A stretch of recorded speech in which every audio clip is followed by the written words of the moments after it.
Thomas Paine, Thomas Paine, Thomas Paine, Sam Adams, Sam Adams, Sam Adams, Benjamin Franklin, Benjamin Franklin, Benjamin Franklin. These men spoke up for what they thought was right. From their courage came such documents as the Declaration of Independence and the Constitution of the United States.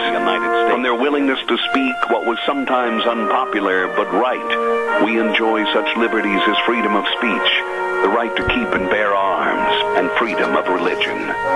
There are those who still wish to oppress our freedoms, and there are still patriots willing to stand up and defend life, liberty, and the pursuit of happiness.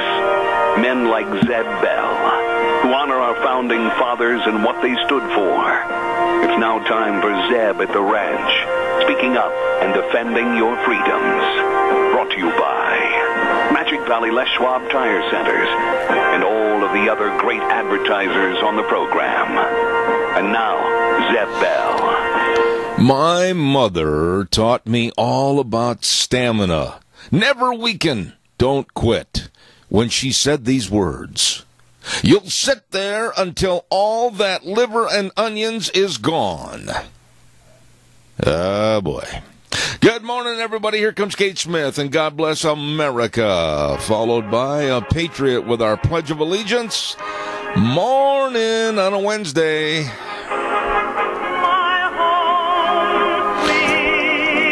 Oh, God bless America. Kate Smith, thank you so much. Good morning, everybody. Zeb Bell, Zeb at the Ranch, and, of course, with our major sponsor, your Magic Valley Les Schwab Tire Centers, all 7 locations serving you. And right now, with a great big fall tire sale, and also some of our great advertisers, including Western Way Services, always at your disposal. Call them, get on the route service, 734-6969. And now, without further ado, let's go to the phone line and our Pledge of Allegiance. Good morning. I pledge allegiance to the flag of the United States of America and to the republic for which it stands, one nation, under God, indivisible, with liberty and justice for all. Holy hat racks. Where are you calling from, Kilt Man? Burley. You're home. Okay, buddy. For now. All right. Well, listen, have a great day. Thanks for calling in. We appreciate it. Thank you. Yeah, my friend. See ya. Okay. He's always gone someplace. Well, there he is. Where are you? Burley. Okay. Hey, good morning, everybody. Zeb at the Ranch, and thank you very much. It's time for the weather. And the weather is brought to you by Cheney Flooring and Home Design. And boy, oh boy, have they got all kinds of things for you. They've got tile, and it's very economically priced. And they've also got a new vendor from Italy for shower and backsplash tile. You better stop in and check it out. Carpet and flooring, kitchen construction, home decor items, whatever you need to make your house a home. At Cheney Flooring and Home Design, 1228 Oakley Avenue in Burley. Look for the blue door. Right now, here's the weather. Well, here we are midweek, and this is what we can expect as far as weather is concerned. Going to be nice for the next couple of days, but there are some rain showers in the forecast once we get closer to the weekend. Today looks like partly cloudy skies, high of 71, slightly breezy, winds out of the southeast, right around 8 miles an hour. Tonight, low of 43, today high of 71. Tomorrow, partly cloudy skies, high of 70, overnight low of 48. Now for Friday, we are expecting rain showers and thunderstorms, about an 80% chance. High of 58, overnight low of 44, winds out of the southeast, right around 15 miles an hour for Friday. Calming down for Saturday, partly cloudy skies and 65, then more rain showers expected for Sunday and a high of 63. That is your weather for Zeb at the Ranch. Thank you, Gina. And right now, again, don't forget our friends at Cheney Flooring and Home Design, and they're located at 1228 Oakley Avenue in Burley. Look for that blue door. Really good, folks. Before we get rolling here this morning, don't forget tomorrow we are going to be broadcasting live and direct from the Senior Junction Pumpkin Function, and that's going to be tomorrow. And we'll start our broadcast same time, 8:06 to 11. But the breakfast is going to start at 7 o'clock over there tomorrow morning, and we want everybody to be there. Please come by, and all the net proceeds from all the fun tomorrow go to the Meals on Wheels. By the way, don't forget, vote yes November 8th on HJR HJR5. Your voice needs to be heard, and you should always be able to hold our state government accountable. Vote yes on HJR5. Don't let activist courts take away our legislature's authority to approve or reject agency rules. Vote yes on HJR5. Paid for by Speaker Scott Bedke, Representative Fred Wood, and Senator Kelly Anthon. By the way, too, a big shout out to Jack Johnson running for Twin Falls County Commissioner, District 3. Jack, very responsive to your needs. He really cares, and he wants to have town hall meetings to share ideas and always maintain a balanced approach to economic and agricultural needs. Don't forget, when you go to the polls November 8th, vote for Jack Johnson, Twin Falls County Commissioner, District 3, paid for by the committee to elect Jack Johnson, Darren Kyle, Treasurer. We've got a lot of good folks that are running for office, and we also want to acknowledge another one that is running for, of course, state representative position, District 24B. Steve Hartkin, very strong Republican incumbent for re-election November 8th to the Idaho House of Representatives. Very high conservative rating for Steve Hartkin, and believe me, he is for the Second Amendment, also really knows water rights in the state of Idaho, and multiple use of public lands. Vote November 8th for Steve Hartkin for the legislature. Very strong man, paid for by Steve Hartkin Campaign Committee. Okay, your turn. Calls welcome. 436-2244, 1-866-927-4587. I'm going to say this before a lot of people call and start giving me the raspberries this morning. I'm going to try to put the fire out here. The Cubs lost Game 1 of the World Series last night. Now, it wasn't just a loss. It was a hammering. I mean, the Cleveland Indians took it to them last night, and the Cubbies are going to have to bounce back tonight, but I wish somebody would sneak into the dugout of the Chicago Cubs, take an alarm clock, set it by the bat rack, and wake up the bats. Ay, ay, ay. How many strikeouts last night? How many bats on the shoulder watching them sail on by? Come on, Cubbies. Don't let me down. Caller, I'll be right there. Stand by. Don't forget Ramsey Heating and Electric. Oh, my goodness sakes, they're always there to serve you. They get up early in the morning and open the door at 7:30 till 5, Monday through Friday. And believe me, they've got all your furnace filters. It's going to get cool here. It's going to get doggone cold before too long. And you better make sure your furnace is operating properly. You be sure and stop in and see them at 2600 Overland Avenue in Burley.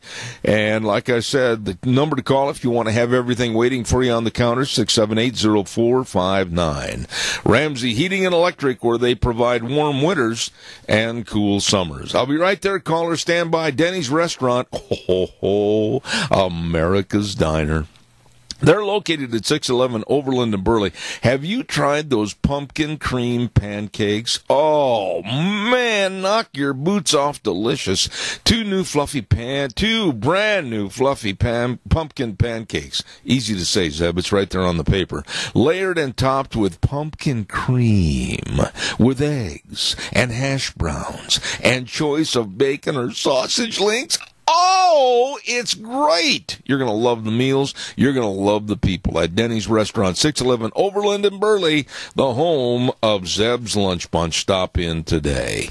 Caller, good morning. You're on the air. Thank you. Good morning, Zeb. You know, to show you how sorry I am for you about the Cubs, I want to invite you to dinner tonight. We're having liver and onions. Well, may I say this, Mr. Cottom, that I really respect and appreciate your invitation, but there ain't no way I'd pull a table or a chair up to your table with liver and onions. Don't make me call your mother. You know, I could not get that down when I was a little boy. Don't like it, will not force anybody to eat it, and every time I see or smell it cooking, I'm out of there. Well, I'm just like that with this whole, what do you call that breakfast oatmeal cereal, whatever you call it. I used to call it Germaid during World War II, when we used to have it. Oh. And that stuff I cannot stand. It's what do they call that? I'm not sure, but, there's certain very few items that I refuse to eat. But I can tell you with all assurity that if I were invited to a liver and onions dinner, I would sit there and never unfold the tablecloth that I'm going to put on my lap.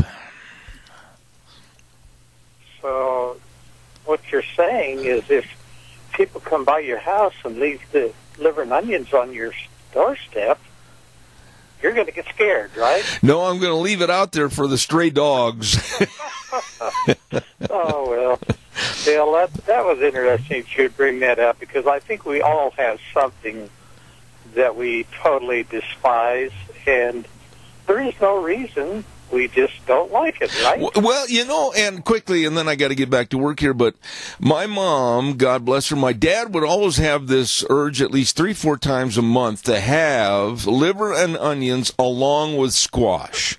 Now, I make no bones about it that I will not eat squash. I will not even allow it to sit next to me on the table, and I feel the same compulsion to throw it as far as I can when it comes to liver and onions. So, therefore, I was a hungry young man at least one day, 3 times a month. Yeah, and I got a grandson that loves broccoli. Oh, my gosh.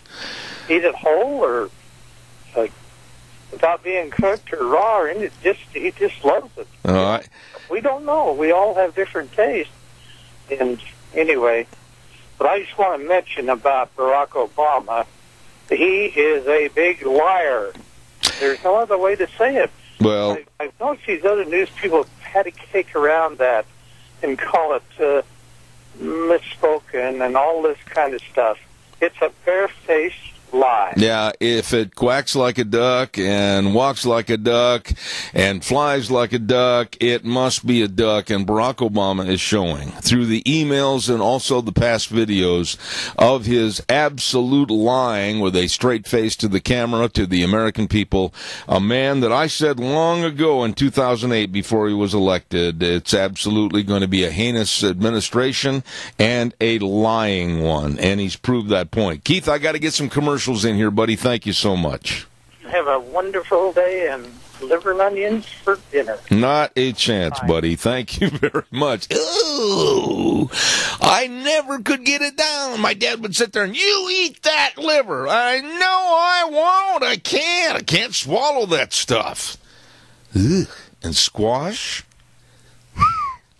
Jim Patrick running for re-election for the Republican District 25 senatorial seat. Jim is a fifth-generation Magic Valley resident and a local farmer for over 40 years and a banking director for over 20 years. Very involved in the community and has served on the Agricultural, Education, and Business Committees, also the JFAC Committee. Don't forget, Jim Patrick for re-election for the District 25 Senate seat, paid for by Re-elect Patrick for Senator, Treasurer Jim Patrick. And also, we want to acknowledge our friend Charlie Howell. Charlie, of course, is running for the District 2 County Commission in Jerome. That's right, Jerome County Commissioner, District 2. He has spearheaded the jail project for over 10 years and really helped refine the project to match what the county and the people really wanted and they could afford. He listens to everybody in every part of a problem and has solutions. Don't forget, re-elect Charlie Howell for another 4-year term as Jerome County Commissioner, District 2, paid for by the committee, and Brenda Haddam, Treasurer. All right, your calls are welcome and appreciated. 436-2244, 1-866-927-4587. There was a very nice man that stopped by our home yesterday for just a quick moment to drop in, say hello, and I just want to acknowledge him. There are a lot of people that bring me by various stories and everything, and I want to thank Bill Miller. I hope I said his name right. I hope I've got it right, from Paul. Really appreciate people stopping by and saying, good morning, Zeb, how are you? Wanted to meet you. Here's some items for you to consider, and I really appreciate that. So a very, very nice man yesterday. Rigged voting in Texas. I'm not making it up. And Donald Trump is and has been right. The voting is rigged. We're going to talk about that story in a moment. Caller, good morning. You're on the air. Yes, last night I happened to catch Megyn Kelly interviewing Newt Gingrich, and it was something else. So now, Randy, wait a minute before you get started. Randy, wait a minute before you get started. I owe you an apology. I'm sorry. I was so wrapped up in cursing at my television set because the Indians were taking it to the Cubs. I'm sorry I was tied up last night. You know, my son said something. Remember the show Major League and the Cleveland Indians win nothing, and Bob Uecker was the drinking announcer? Yeah, I do. Oh, yesterday my son said, "Who's that guy that was on Major League that was the announcer that was drinking up at the booth?" I said, "I don't know." But during that, while I was sitting watching the game and then going back to Fox, it came to me, it was Bob Uecker. Yep, good old Bob. Next to my son, and I called your wife. I know you did. She says, "He's tied up." At one point, Megyn Kelly called Trump a sexual predator. Oh, no. Nothing that he has done. Oh, no actions at all that can be proven. But we know for a fact that former President Clinton has settled out of court because of his actions. So she called Trump a predator, but she wouldn't call Clinton a predator. And Newt Gingrich scalded her, but she is no friend of ours. Well, wait a minute. Whoa, wait a minute, Randy. Randy, wait a minute. Wait a minute. Stop. Just for a second. Don't ramble too far from the point. When you say that Gingrich scalded her and scolded her, what did he say in rebuttal? I want to know that. Pass over. Oh, my word. It was epic. I tell you what, Zeb, I can't recount it like it should be done, but they had it out. And at the end, when she wouldn't call Clinton a sexual predator, and we know he is, but she called Trump one, I was, that little whatever. She's just in a little throne, and that's all right. She has really changed her personality and her persona on the television set. She's got this hairstyle now to where she looks like some lady gladiator. And quite frankly, I don't have very much respect for Megyn Kelly because of her carrying on and absolutely throwing more logs onto the fire to create a news story that she personally was involved in not too many months ago. I don't like her. Well, she's no good. And so at the end she says, well, I've got to go, Speaker. You need to deal with your anger issues. That's what she said to him. Uh-huh. You know what? Newt Gingrich worked with the sexual predator Clinton and did things for this country that were very, very good. And if somehow we forget that, she has done nothing but have been propped up by the good people of America, and she no longer deserves anything from me. And but the thing about the general, she had a general on there saying that the Russians think that Trump really has no temperament to be the president. I didn't quite catch it all. But out of all of the generals that are supporting, Trump, she was able to find this one that is opposed to him. She's no good. Well, I agree with that, and I appreciate your synopsis on that. And as I said earlier, when the Cubs are playing on TV, I don't care if there's a nuclear holocaust. I'm going to stay glued to the game. I apologize, buddy. See you later. All right, thanks. I am a dyed-in-the-wool Cubs fan, and I told Deanne last night, and I told you folks yesterday, I said this to be fair and honest with you. If you need to call me during the Cubs game, don't. because I'm not going to take the call. I'm sorry, that's just the way it is. That's not being rude. I'm just glued to the Cubs game. They haven't been in the World Series for 71 years. They haven't won a World Series for 108 years. We got help. Don't forget Burley Physical Therapy and Rehabilitation, 1263 Bennett Avenue, Suite 2 in Burley. Oh, my, they can help you get back to being you. I urge you to call the number at 678-1191, 678-1191, and Nick Greenwell and all of the physical therapists can help you with all the exercises, sports medicine, the hydrotherapy pool. It's all there, and they can do the job to help you. Burley Physical Therapy and Rehabilitation, 1263 Bennett Avenue, Suite 2 in Burley. Also, real quick, caller, I'll be there in just a minute. Want to remind you about all of our friends over at Berry Equipment and Rental. Oh, my goodness sakes, they have all the equipment, you know that, to get the job done right. I guarantee you need to stop in and see them today, and they've got 3 locations serving you. One in Jerome, one in Twin Falls, and right there on Highway 30. Boy, they know equipment, and they know how to help you with what you need. So you stop in and see them today. Berry Equipment and Rental, absolutely the very, very best, and they can help you get the job done right. Jerome, Twin Falls, Burley at 159 West Highway 30, and they've got 0% interest on 48 months if you buy any rental Bobcat used equipment. Stop in and see Berry Equipment and Rental today. Caller, good morning. You're on the air. I was really tempted to call you after the ball game last night. Oh, boy. Why? Well, for 55 years, I've been cheering for the Indians. And I just couldn't help but think of Zeb Bell when that final.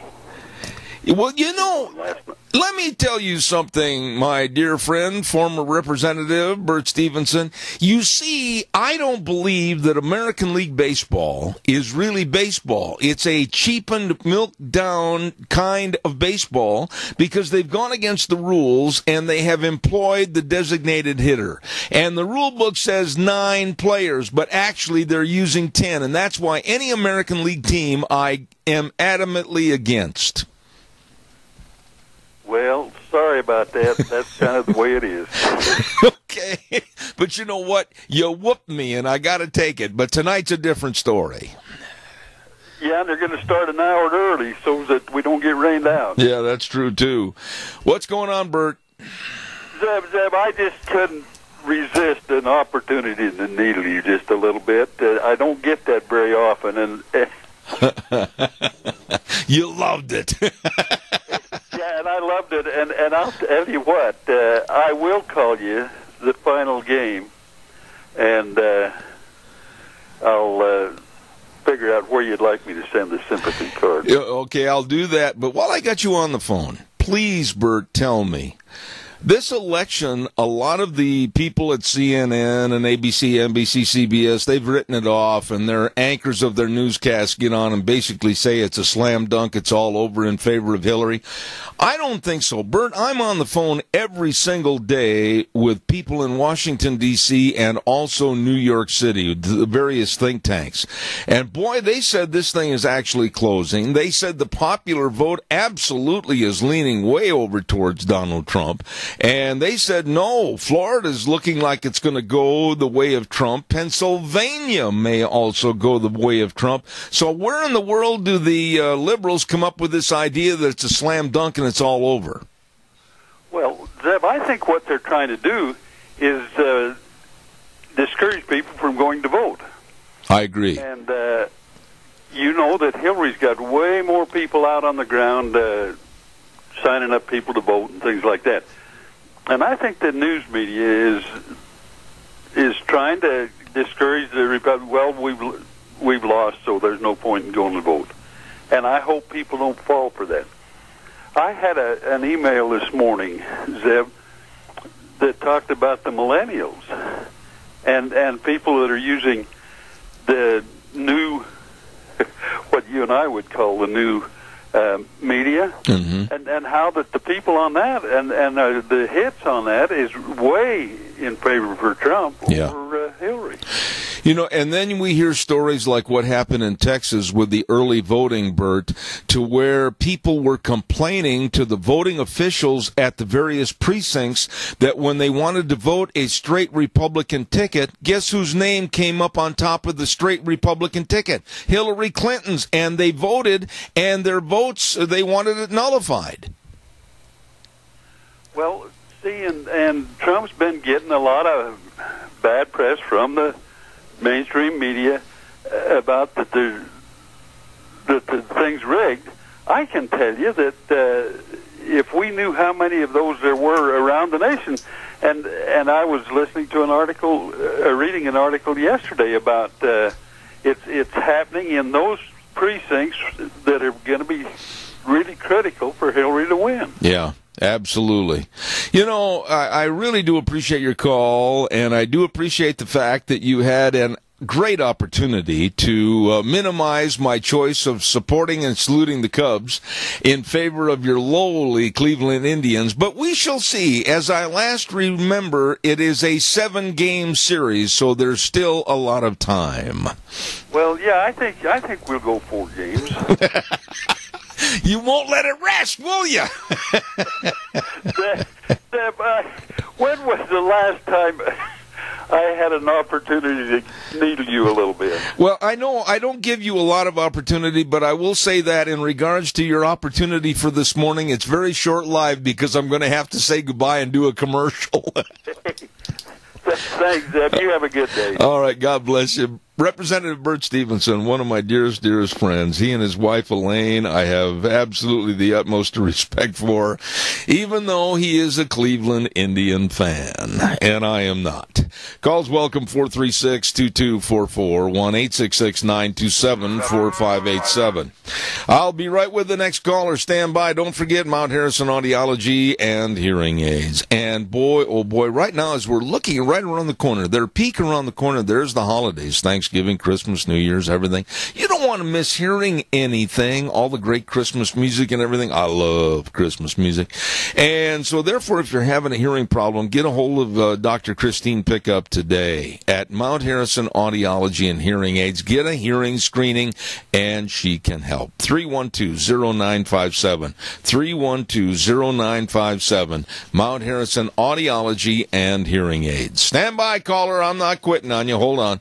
Sophie's Chatterbox. We give away a dozen cookies every Monday right here on the program at 8:31, and they have got a delicious bakery and restaurant at 530 East Street in Rupert. Don't forget Sophie's Chatterbox. Boy, I tell you what, it is simply delicious. And real quick, too, we want to tell everybody about Jack Nelson running for CSI Zone 3 trustee. He's been a member of the Jerome County Planning and Zoning Committee, member of the Mid-Snake Water Commission, former CSI teacher, too, in the 80s, as a matter of fact, music and choir teacher. He wants your vote for the Zone 3 trustee position at CSI. Jack Nelson, and he wants your vote on November 8th. Paid for by Jack Nelson for CSI trustee Zone 3. Caller, good morning. You're on the air. Just quickly, my son has a band, and he was playing in Portland, Oregon last weekend, and he was in the downtown area of a nice section of town, and he was waiting to get on the stage at a nightclub, and he heard a group of men talking, and, you know, there's a lot of people there. And he says, well, I knew they were gay, and they were talking politics. And my son is kind of like me. He's pretty outspoken and not shy.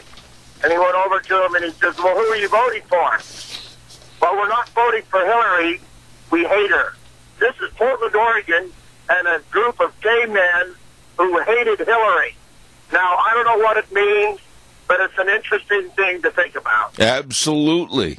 You know, that's why I say I do not think this is a slam dunk. I do not think this is a home run. I do not think this is a touchdown. I do not think that Hillary is a slam dunk to win this election. I think there's a lot of variables and also a lot of illegalities to which we're going to talk about. Randy, thanks for calling back, man. I appreciate it. Thank you.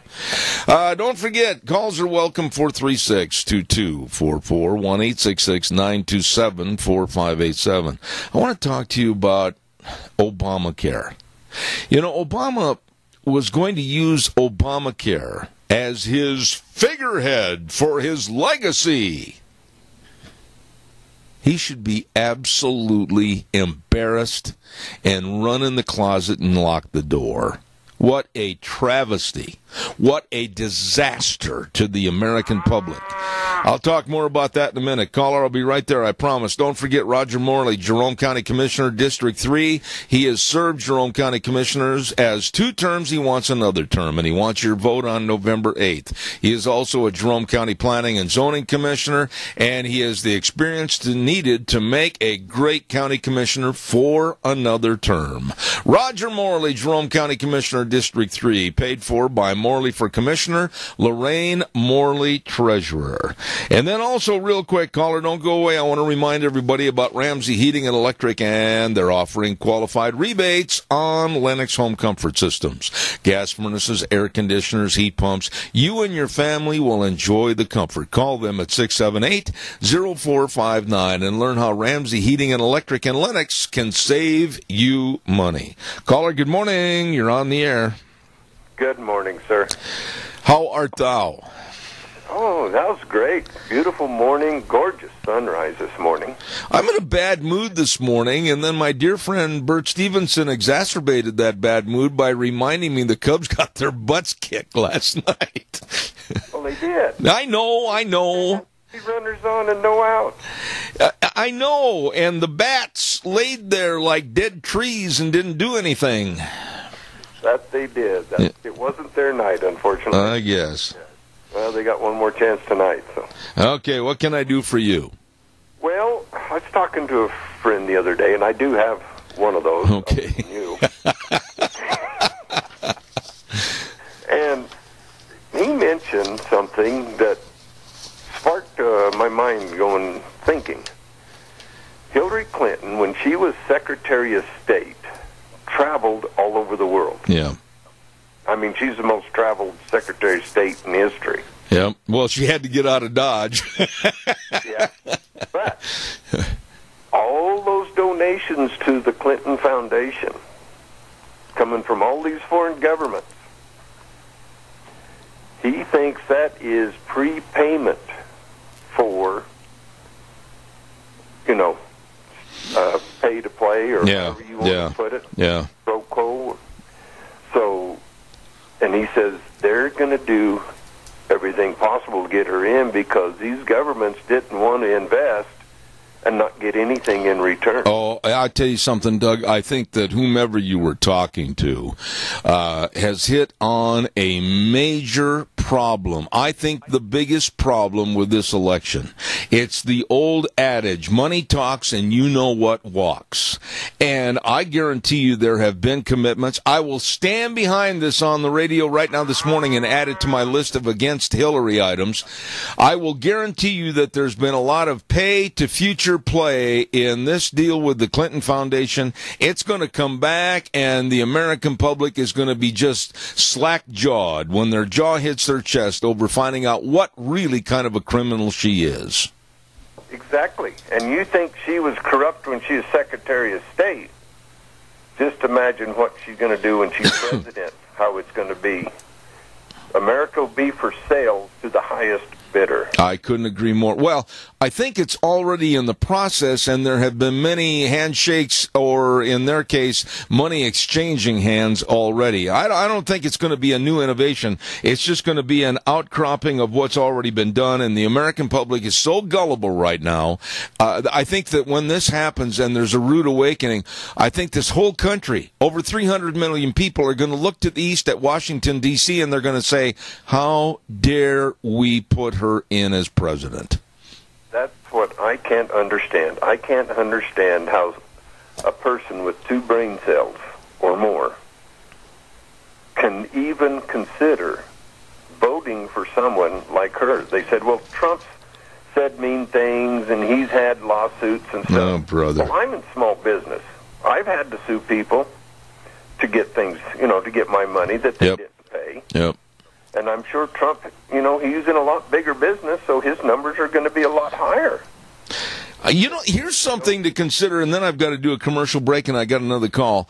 I don't care if the guy is a junkyard dog. I don't care if he's got fangs with saliva dripping off the fangs. I don't care, as long as the policies help America first. Exactly. At least he don't have 4 dead bodies in his wake. Yeah, and if all the other stories are proven to be what they are and have been, there's more than 4, Doug. Well, 4 that we know of that we can prove. God bless you, man. Thanks. God bless you. Have a good day. Caller, I promise I'll be right there. I want to remind everybody that Mini-Cash Sales sponsors Dr. History on Tuesdays at 10:06. Mini-Cash Sales, 1321 East Main Street in Burley, right across from the airport. All your lumber packages, all your roofing material. Oh, yeah, the western windows keep the cold air out. You stop in and see Zach and the crew today. Mini-Cash Sales, 1321 East Main Street in Burley, bringing you, Dr. History. And real quick, don't forget, Dr. Bill and the whole crew at Ark Animal Hospital, they're going to be over on the Rupert Square next Monday, Halloween, for the Trunk or Treat. Oh, this is a neat deal to bring all the kids. Nice, safe activity, a lot of fun, just a lot of enjoyment for everybody in the family. It's going to be the Trunk or Treat right there on the Rupert Square. And, oh, my goodness, Dr. Bill and Ark Animal Hospital at 750 21st Street near Connection Credit Union in Hayburn. They're going to be there participating, and Dr. Bill's even going to have a costume on, I heard. And the prizes are going to be given to the best decorated car and top 3 vendor costumes. Don't forget the Rupert Square Trunk or Treat next Monday. Ark Animal Hospital is going to be there because they always have warm hearts for cold noses. Well, Bill, you know what I mean. Caller, good morning. You're on the air. Again, hey, I just thought of something. When Bert called, he was so glad to be able to tell you that the Indians won. Now, here's how you can retaliate. You can make a bet with Bert that if the Cubs lose the World Series, you will eat liver and onions with a little side dish of squash. Boycott him. Take what he wants. Goodbye, Keith. Sorry you couldn't talk longer. I want to talk about something else. Real quick. Okay. Fox News has really changed since they come under new ownership. Yeah. They've turned Geraldo loose. They've turned Juan Williams loose, and now they're turning Megyn Kelly loose to discredit Fox News. And the only ones that I can rely on there is O'Reilly and Hannity. The rest of them are just as corrupt as the rest of the Democrats. Well, Geraldo Rivera, really the only job at his age and with his abilities, which are lessened and have been lessened every year, quite frankly, there are some street sweeper and some dog catching jobs available, but that's above really his pay grade and his pay scale. Geraldo Rivera, in my opinion, is one of the lowest individuals to be a political pundit. Well, Juan Williams isn't far behind him, and now they've got this new guy, Chris Stirewalt. Yeah, I can't stand him either. Well, next time I talk to the Fox is going to the dogs. Okay, well, listen, they can have my liver and onions on the way out the door. Thank you, Keith. God bless you, man. Are we going to talk about that liver and onions anymore today? No, I hope not. Thank you. I promise. If you hear my name, there will be no more liver and onions. A good man. Thank you very much. I appreciate it. Ooh, I just can't stand liver and onions. The smell. I never will forget the smell when Mom would go in the house, and you could almost bet the night that she was going to pick the liver and onions and the squash routine. And we'd be outside, whether it's in the fall or something. I might be playing basketball out there on the basketball court I had or whatever, and all of a sudden, uh-oh. could smell it. And then she would cheerily go to the door and say, "Supper in 5 minutes, get washed up." No way. I ran away from home. Don't forget the weather right now, brought to you by the Urgent Cares. Yes, sirree. Kyle James and all of his crew with Riverview Urgent Care in Burley, Twin Falls Urgent Care in Twin Falls, Jerome Urgent Care over in Jerome. And they've got the flu shots. I got to get a flu shot. Yes, we do. And also minor emergencies, major care. They can take care of you. Don't forget, go to their website, urgentcareofidaho.com. Find out more. These people are the best in caring for you. Right now, here's Gina with the weather.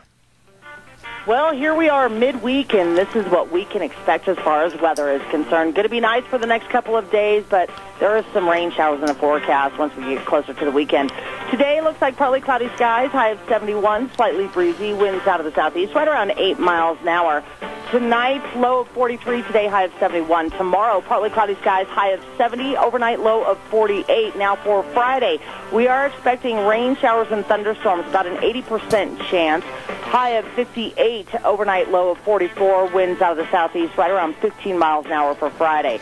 Calming down for Saturday, partly cloudy skies and 65, then more rain showers expected for Sunday and a high of 63.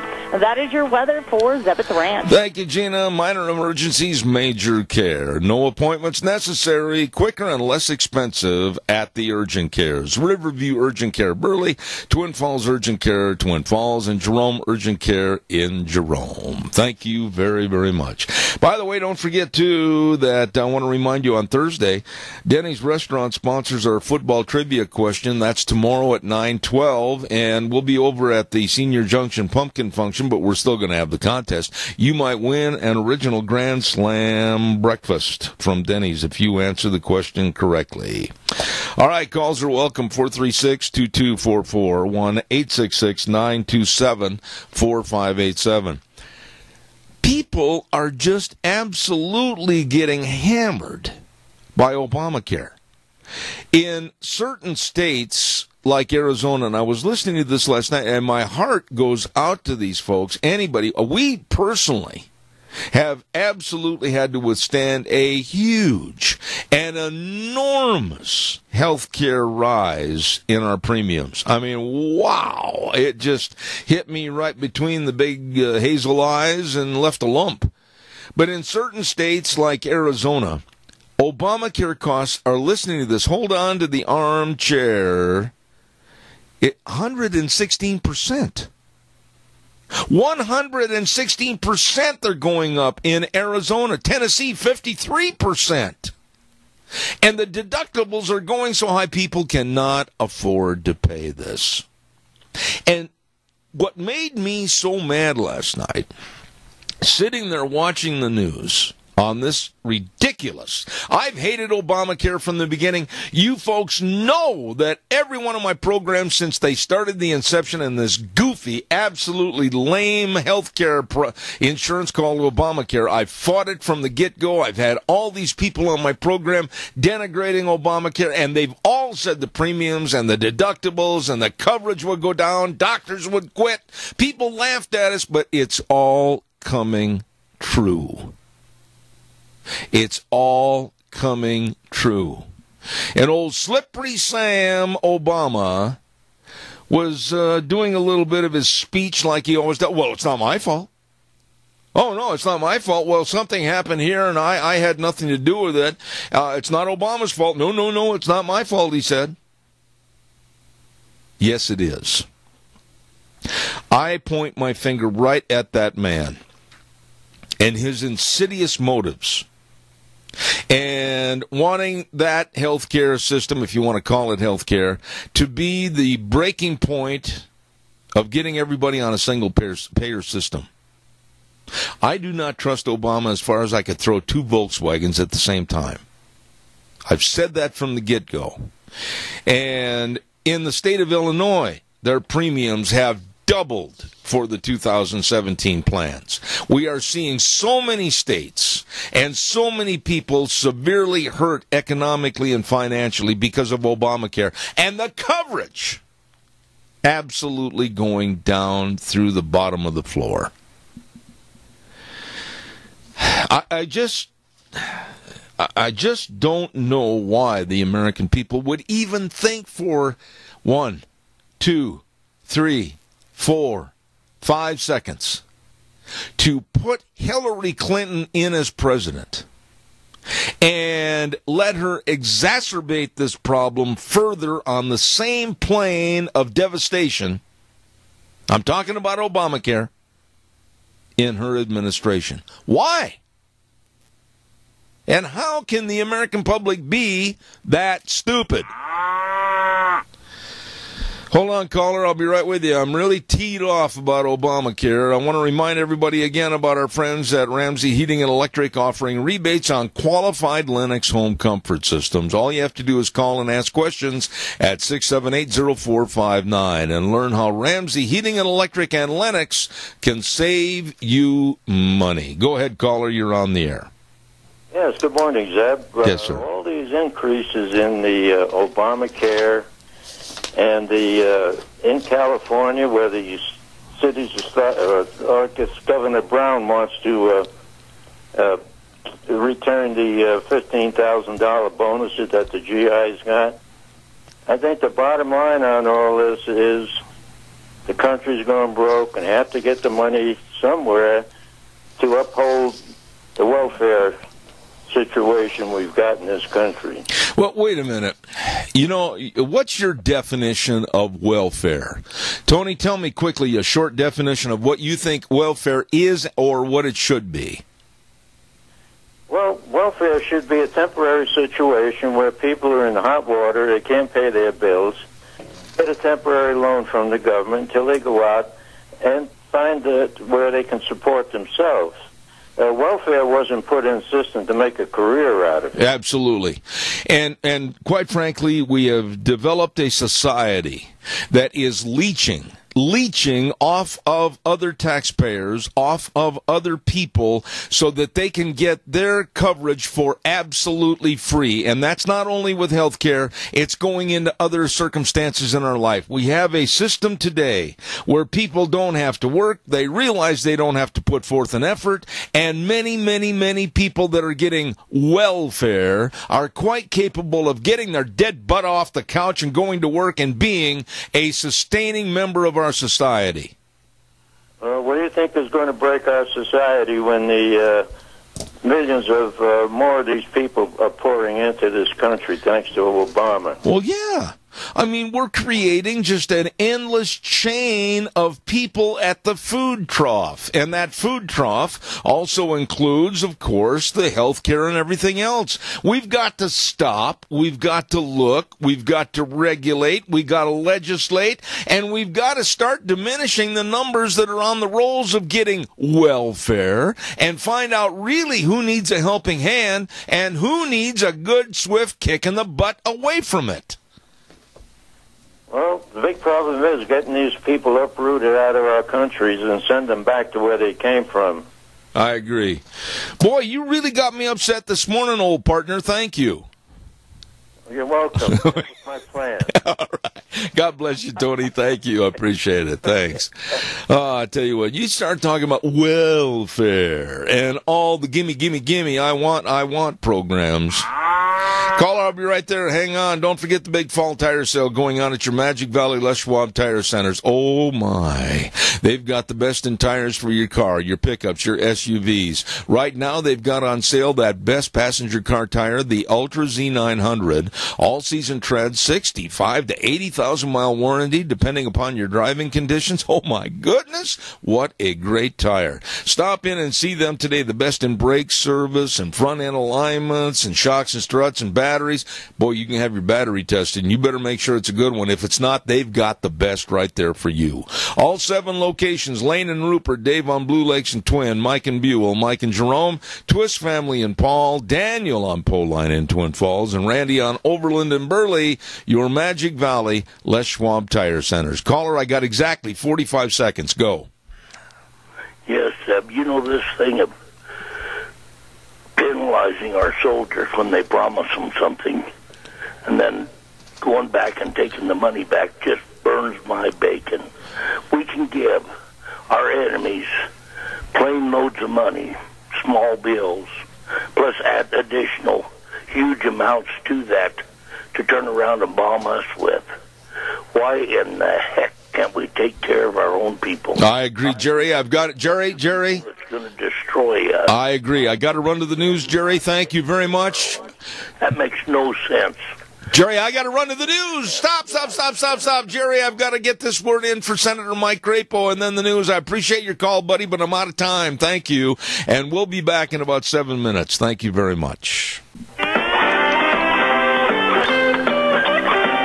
Oh, my, good morning, and welcome back to hour number 2. Zeb at the Ranch, I'm Zeb Bell with our major sponsor, your Magic Valley. Les Schwab Tire Centers, all 7 locations serving you, and some of our great advertisers that include Western Waste Services. From the canyons of the Snake River and all across southern Idaho, we're always at your disposal.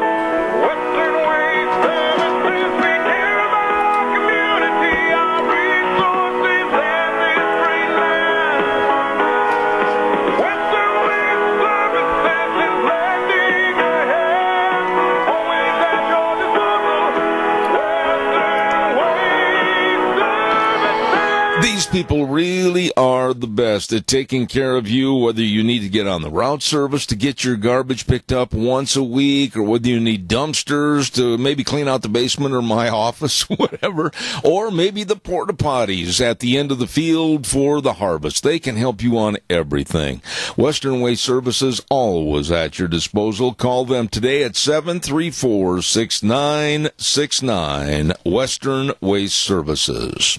Want to remind you, too, our dear friend Senator Lee Hyder, he's going to be here later on this morning, and he's asking for your vote November 8th to run again for State Senate District 24. The best always stand the test, and Lee Hyder is one of the best. Very diligent and very helpful to the state of Idaho. So don't forget to vote for him on November 8th. And remember, as I said earlier, the best always stand the test in working for us at our legislature. Senator Lee Hyder, running for re-election, State Senator District 24, paid for by Lee Hyder, Senate District 24. And while we have just a moment, I also want to remind you, too, about HJR 5. November 8th, vote yes on HJR 5. It encourages better communication and cooperation within our branches of state government. Vote yes on HJR 5. And it prevents state agencies from implementing overreaching and burdensome rules that negatively impact your life and leisure. Vote yes on HJR 5, paid for by Speaker Scott Bedke, Representative Fred Wood, and, of course, Senator Kelly Anthon. Last but not least, let's also not forget our dear friend Senator Jim Patrick wants your vote to be reelected to District 25. Senator Jim Patrick also is going to be on our program a little bit later on this morning, and he's a 40-year farmer and 20-year banking director, and believe me, he has the all the knowledge on water issues to help this state of Idaho, and he feels very important that we vote yes on HJR 5 on November 8th. Don't forget to re-elect Jim Patrick as State Senator District 25, paid for by Jim Patrick for Senator District 25. Oh, my goodness, I've got one more little ad to take. No, I don't. I'm all done, and we can introduce our guests for this hour. My goodness sakes, we've been rolling along here, and we want to say thank you very much to Dan Simmons with the Institute of Energy Research for having the patience to stay on the phone line for a few minutes. Dan, good morning. How are you? Morning, Brad. Doing well. You know, Dan, I apologize, but as you well know, being a media outlet person for the IER, that in political season there's a lot of activity going on, so I again thank you for your patience. Oh, it's no problem whatsoever. You know, I got to tell you, I'm going to take a break here in about 5 minutes, Dan, for another commercial, and then we'll talk further. But I've got to tell you that the absolute elite attitude, the snobbiness, the absolute I'm better than thou attitude of EPA Administrator Gina McCarthy when she said, people have to start living a life that's commensurate with reductions in greenhouse gases. In short, get used to living under green energy poverty. What kind of people are there at the EPA that they think whatever we know is right for us, it's wrong, and they're going to instill whatever they want to take money out of our pockets? Well, I mean, that's it right there, Zeb. I mean, they're living in another world, and in the world that really pisses me off. Because here we go with Gina McCarthy. I don't know if you know this about Gina McCarthy, but Gina McCarthy is from Boston. And almost every weekend she flies back to Boston. Okay? The EPA administrator is out there saying that we need to live a life commensurate with reductions in greenhouse gases, as if we need to drive smaller cars. We need to, not turn our heat on as much. We need to not use our air conditioning as much. We need to live these small little lives. When she, flies back and forth, and if you know anything about what they say about greenhouse gases, the most inefficient way of travel is by airplane in terms of greenhouse gases. And yet she does that almost every single week. This is ridiculous. This is one of the most elitist, brain-dead things I have ever heard, and, I've heard a lot of them. Dan, let me ask you a quick question. Are you on a cell phone, or is there the opportunity of getting you on a landline? The quality we're getting over the air, I can hardly hear you or understand you. Is there a better line that we can call? I'm sorry, but today there isn't. Okay, wait a minute. Right there, you held the phone differently. Hold it really close like you did just a moment ago, and it came through a lot better. Dan Simmons from Institute of... Pardon me? Is this a good place to hold it? Yeah, right there. That's very good. Why is this elite attitude allowed to fester? I mean, where are the Republicans? Where are people that can say, wait a minute, my constituents are already paying through the nose on everything. How can they live life and accept more higher and much higher energy bills, electric bills, and try to raise families and send their kids to school? In some places, we're looking at costs that are going up so high, 30% higher. How can they afford this? I mean, it's awfully tough, and it's one of the things that has to be driven home time and time again. Is that this is what EPA is. We've been out and we've done polling and we've done focus groups, and one of the interesting things that we find when we do these, when we do that sort of work, is that people generally think of EPA as, like a good organization, as somebody that's looking out for them. And the reality these days is far different. Once upon a time when there was a lot of pollution, maybe it was different. But now, what you see what they're focused on. They're not focused on pollution. They're focused on greenhouse gases. They're focused on carbon dioxide. They're focused on trying to force us to use less energy. And it is this attitude is ridiculous. And so because they poll well, because EPA polls well, it really scares a lot of Republicans from attacking them. And, the reality is that you just, instead of maybe attacking them, just explain what these people are up to, and use their own words, in this case, saying that we have to live lives commensurate with global warming, with greenhouse gas reductions. That just has to be told to everybody what that actually means. That means less energy, that you can use less energy and that you have to use more expensive energy.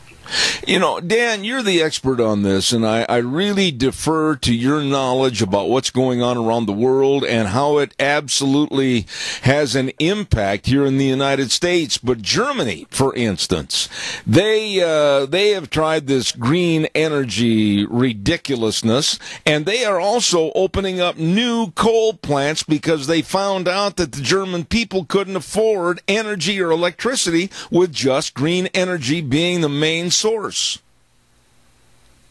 Now, the German people are, what Germany is doing is truly insane. Most of what they're doing is insane, and this actually makes sense. The Germans understand that they can't just use, solar and wind, especially because Germany is so far north.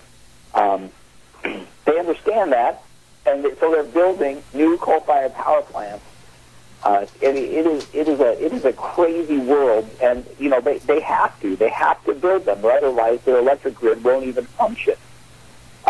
So on one hand they get this, they say that they're going green. However, they understand deep down that this is what they have to do. They use coal to keep the lights on, and because they've taken these crazy plans, their electricity is more than 3 times as expensive as it is in Idaho. I mean, how in the world are you supposed to grow an economy with those type of massive constraints? Dan, as you study the various charts and you look at all the costs of energy, and green energy is supposed to make us just reach down into our pockets. If we're wanting to stay warm in the wintertime, it could cost us 30, 40, 50, even more % higher. What about the elderly? What about the people on fixed incomes? They're going to freeze to death. And that has literally happened. It's literally happened in the UK. There's a few instances of it happening here in the U.S. where, the price of energy just gets so high that people cannot afford to keep their house adequately heated, and people have literally died.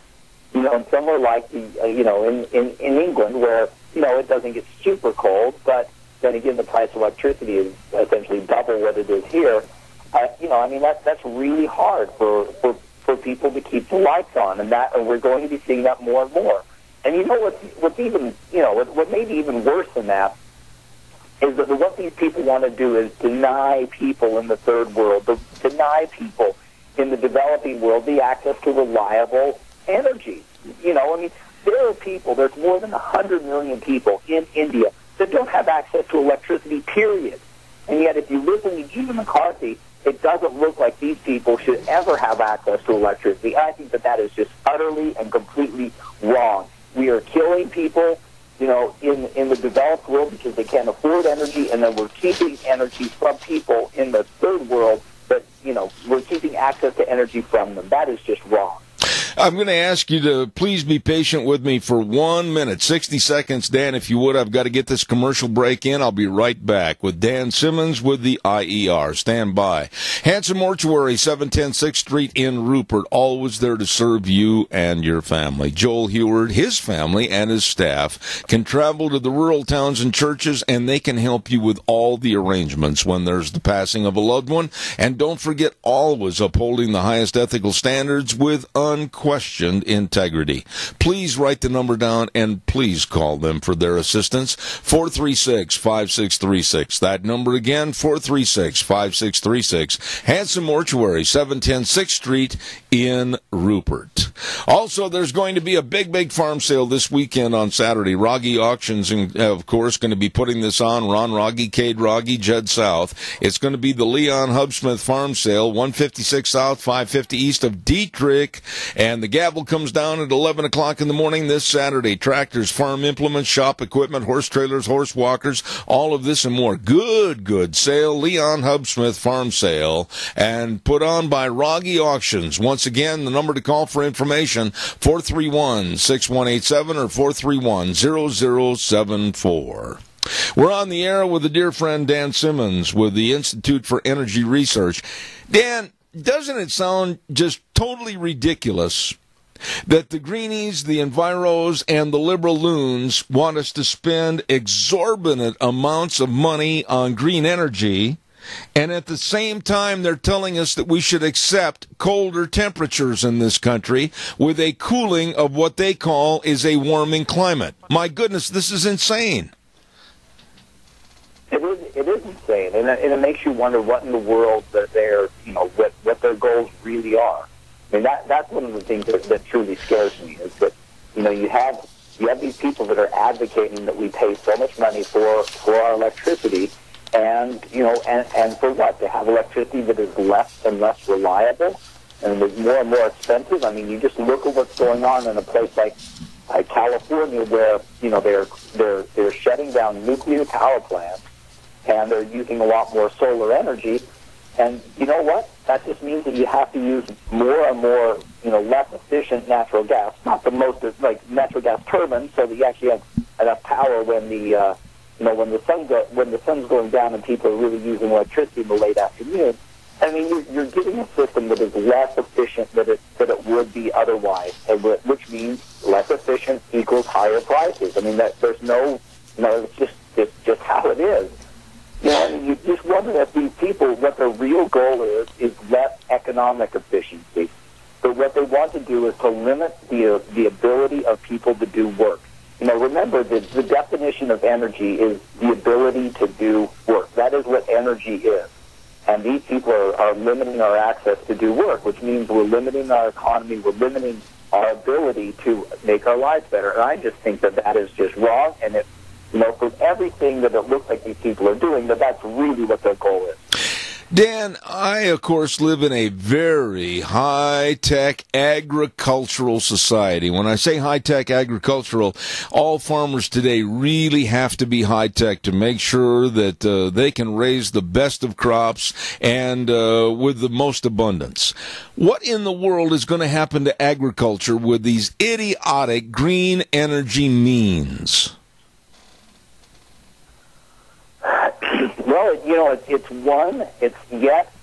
Well, it's not just one, but it's multiple increased costs and increased difficulty for farmers. One of the challenges that the administration is imposing on people is higher fuel economy standards for not just, in the past they've really focused on cars and light trucks, cars and, and pickup trucks.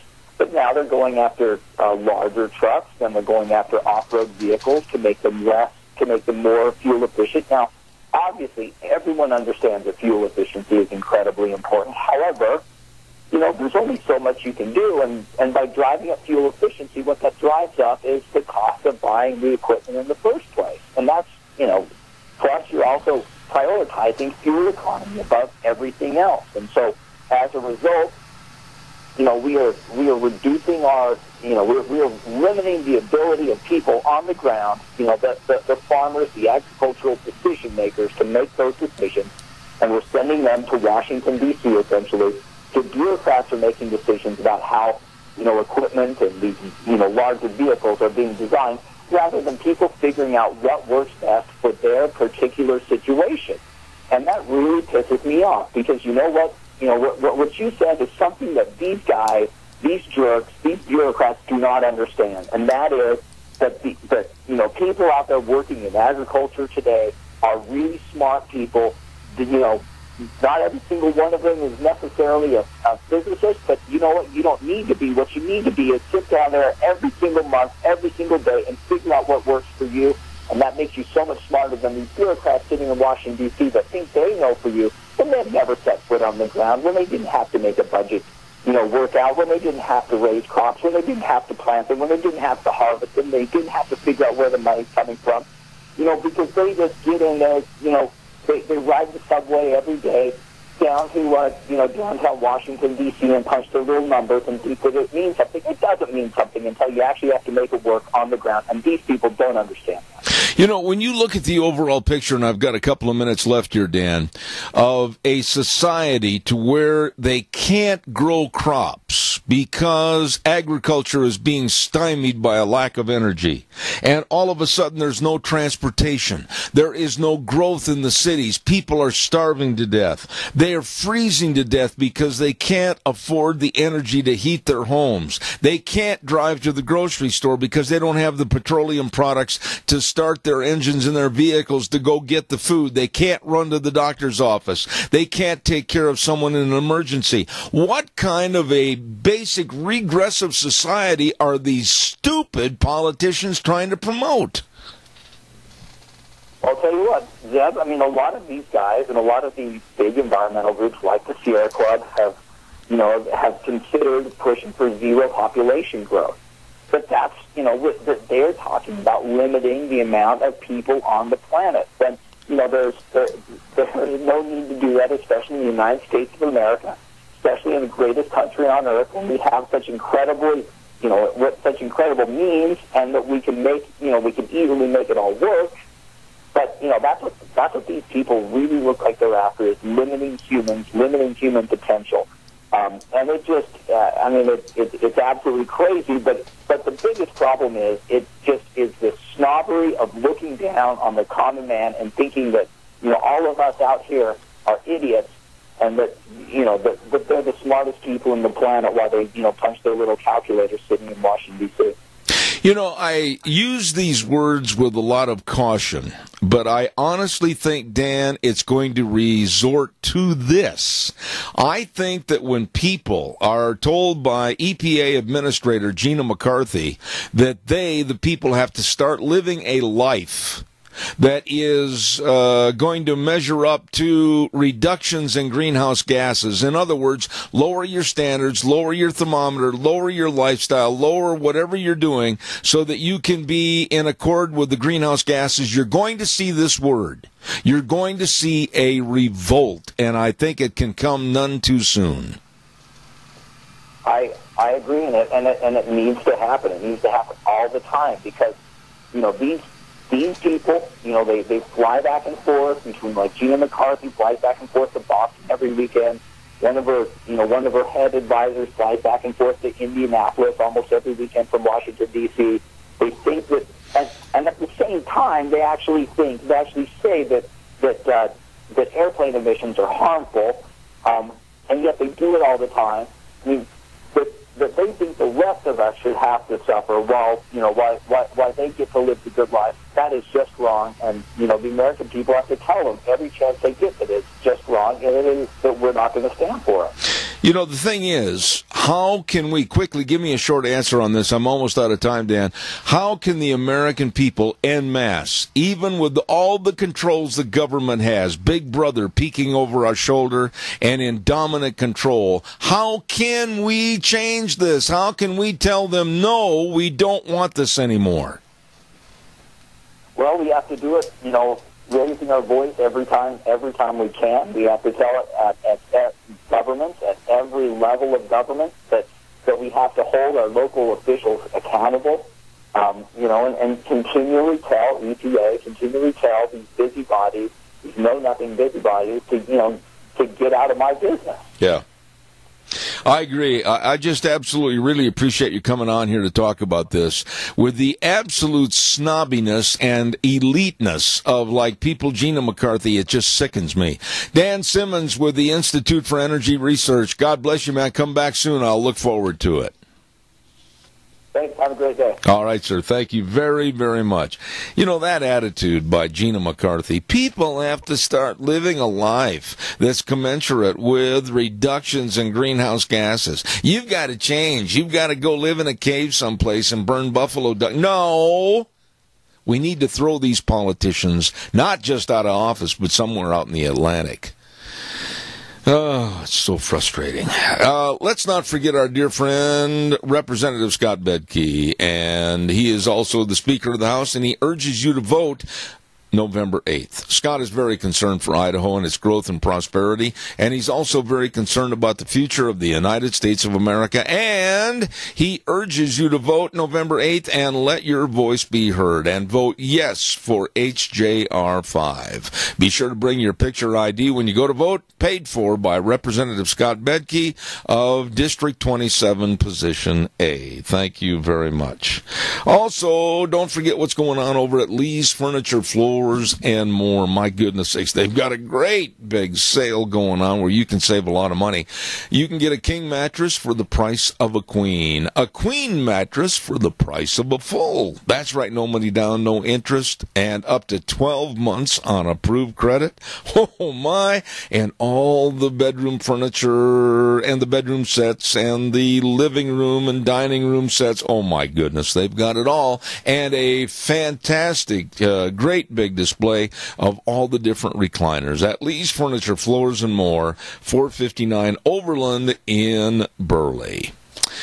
We are going to be over at the Senior Junction for the pumpkin function tomorrow, and we're going to be broadcasting over there from 8 to 11. However, the big breakfast, and oh, what a breakfast that is going to be. I'm going to look forward to that. They're going to have pumpkin pancakes and scrambled eggs, biscuits and gravy, French toast, hash browns, oh my goodness, bacon. It's just going to be unbelievable. Cinnamon rolls and goblin juice and everything else. Don't miss it. Tomorrow starting at 7. And then a pumpkin contest, costume contest, and just all kinds of great fun. We'll see you there at the Senior Junction Pumpkin Function tomorrow, and we'll be broadcasting live and direct. Want to also remind you about our friends at Let's Ride, 270 Highway 24 between Rupert and the World. My goodness, they're open Monday through Fridays, 9 a.m. to 6 p.m. And don't forget, on Saturdays, 9 a.m. to 5 p.m. And the new snowmobiles are coming to the store every day. Snow's around the corner. Get your new snowmobile.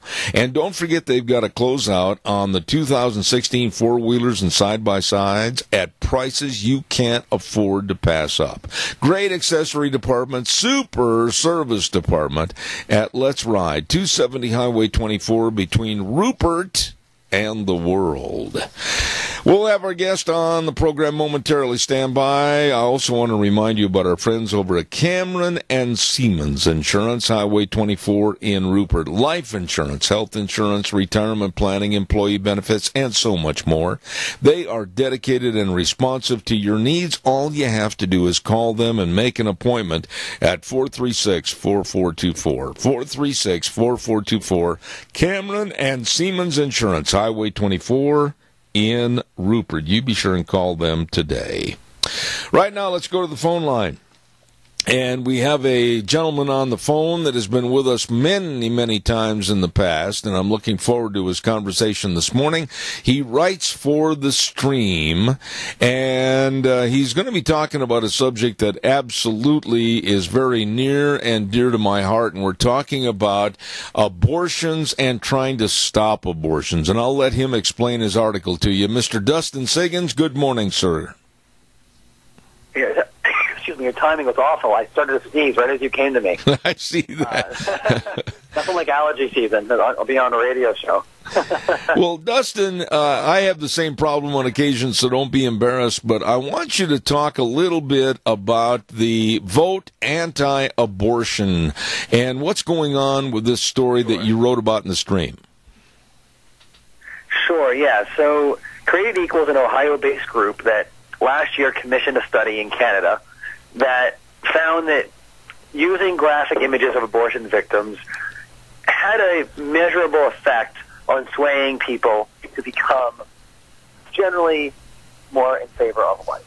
So this part of their thing is using graphic images of aborted children as much and as many places as possible.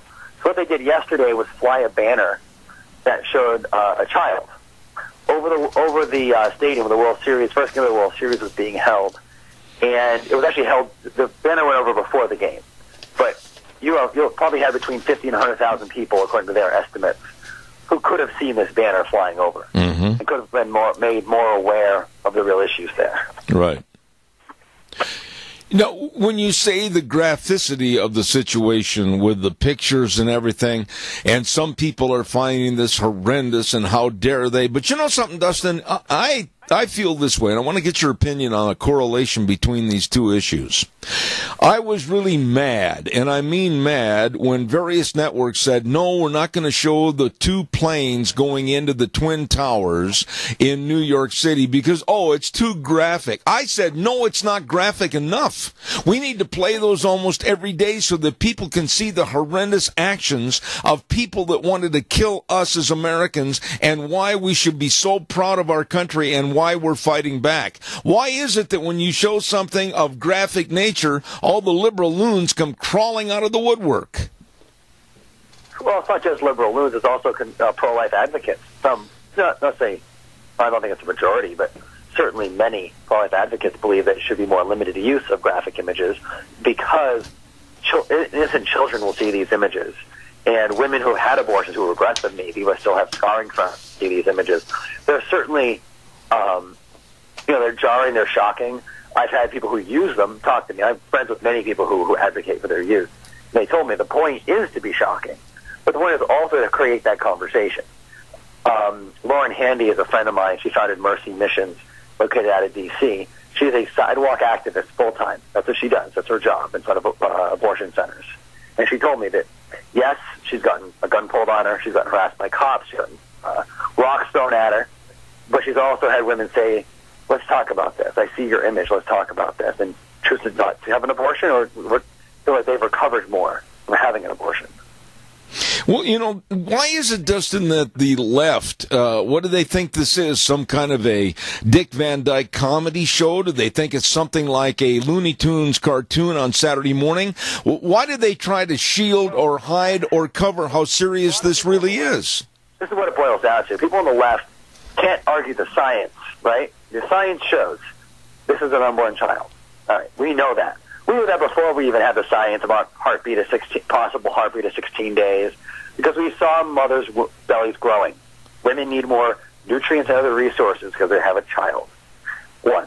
Two, what they often argue is the viability. Well, this child can't live on its own. Well, I've never had a child, but I'm pretty sure that a one-day-old child wouldn't last very long outside the womb. So they try to use these intellectually dishonest arguments that allow them to justify their position. And there's a small but I think relatively, at least media-wise, influential group of people who argue that there should be no stigma about abortion. Most Americans view abortion as, not good, but sometimes necessary. And, the abortion left, Planned Parenthood, NARAL, etc., look at this and say, well, no, abortion is a good thing. It's a net positive for society. Oh, my. I was reading in the cheat sheet that they sent us for this interview, and one sentence just absolutely stuck out, and it was, quote, social reformers are always hated because they confront the status quo. When half of the American people support abortion killing, it is naive to think that any opposition to abortion will go unopposed. Really, are we that far degenerated into the pit? Half of Americans think abortion is okay? Oh, yeah, absolutely. I actually have written a couple of analysis pieces on this, and I wrote a piece for the stream a few weeks back asking, are Americans behind the pro-life movement? And I don't think they are. I think it looks like on the margins, Americans support, 24-hour waiting periods. They support parental notification. They support late-term abortion bans, no taxpayer funding. 88% of abortions take place in the first 12 weeks of pregnancy, and yet the majority of Americans support abortion in the first trimester. So on the margins, Americans do support the pro-life movement, but for the most part, Americans are fine with abortions in the first trimester. And I think it's because, and this is an argument in favor of the images that Created Equal flew over the stadium last night, this is an argument in favor of their position that you can't really see the child in the same way. You can kill the kid with an abortion-inducing drug or device, as opposed to having to, dismember the child. According to what I've read, the most popular form of abortion in the second trimester is dismemberment. That's an argument that people can't relate to the child. Absolutely. They don't think of it as being a human being like you and me. They think of it as it will be a human being. Yeah. Dustin, one of the things that was in a comment here by, I believe it was a Mr. Harrington, I believe, help me and correct me if I'm wrong, is the pictures of abortion are offensive because the act of abortion is offensive. Our message is targeted to those Americans who still have a functioning conscience. Those two words right there, functioning conscience, really hit me hard, because I wonder how many people could see those pictures and not feel sorrow for these poor babies that will never have a life. Yeah, and that's absolutely the case. And I think a lot of people, it's like with anything else, right? Slavery. Oh, we kind of justify, we kind of push it aside. Or, if you're more liberal today, cops are all bad. Or maybe if you're conservative, Black Lives Matter, they're all wrong. When really, And I think it's very easy to kind of, I call it the othering, where if you're a liberal, you say, oh, pro-life men are just sexist, or if Black Lives Matter, if you're a black cop, you just joined the system. You're an Uncle Tom. You sold out. You know what I'm saying? Uh-huh. But it also happens on the right. We look at Hillary Clinton. She's a criminal, and she's which is probably true, all these things, but she's still a human being. But I think a lot of people, for whether it be cynical reasons or maybe just human nature, sort of otherize. And I think it's important to try to, however we do it, to effectively get rid of that. And again, remind us all of our common humanity. When you say that, remind us about our common humanity. In your opinion, on a 1 to 10 scale, 1 being not so good, 10 being a great possibility, where are we? Is it too late to clean up our morality in this country? Clean up morality. We've never been as moral as we like to pretend we've been. We, had laws against women being full participants in society, blacks as well, slavery. We actually have fewer abortions officially. That's not the official number is not the total number, but certainly we've gone downhill in abortion. We've officially gotten better since the 90s. I don't think it's ever too late to clean up society if you have the correct sort of laws and you have preachers at the pulpit making sure that they inform their flock of what they should be looking at and understanding and believing. I think those are two key things. Yeah, but you mentioned the pastors in the pulpit, and we're seeing so many movements right now, Dustin, across this country to shut them up and also regulate what they can or can't say from the pulpit. So that might be a dying cause right there. Not necessarily. The Johnson Amendment, which is the one that really halts most pastors' speech, but actually the repeal of it is in the Republican platform for the first time. And not that I think Donald Trump is likely to win in 2 weeks, but he has said he will repeal that if he's elected. Okay.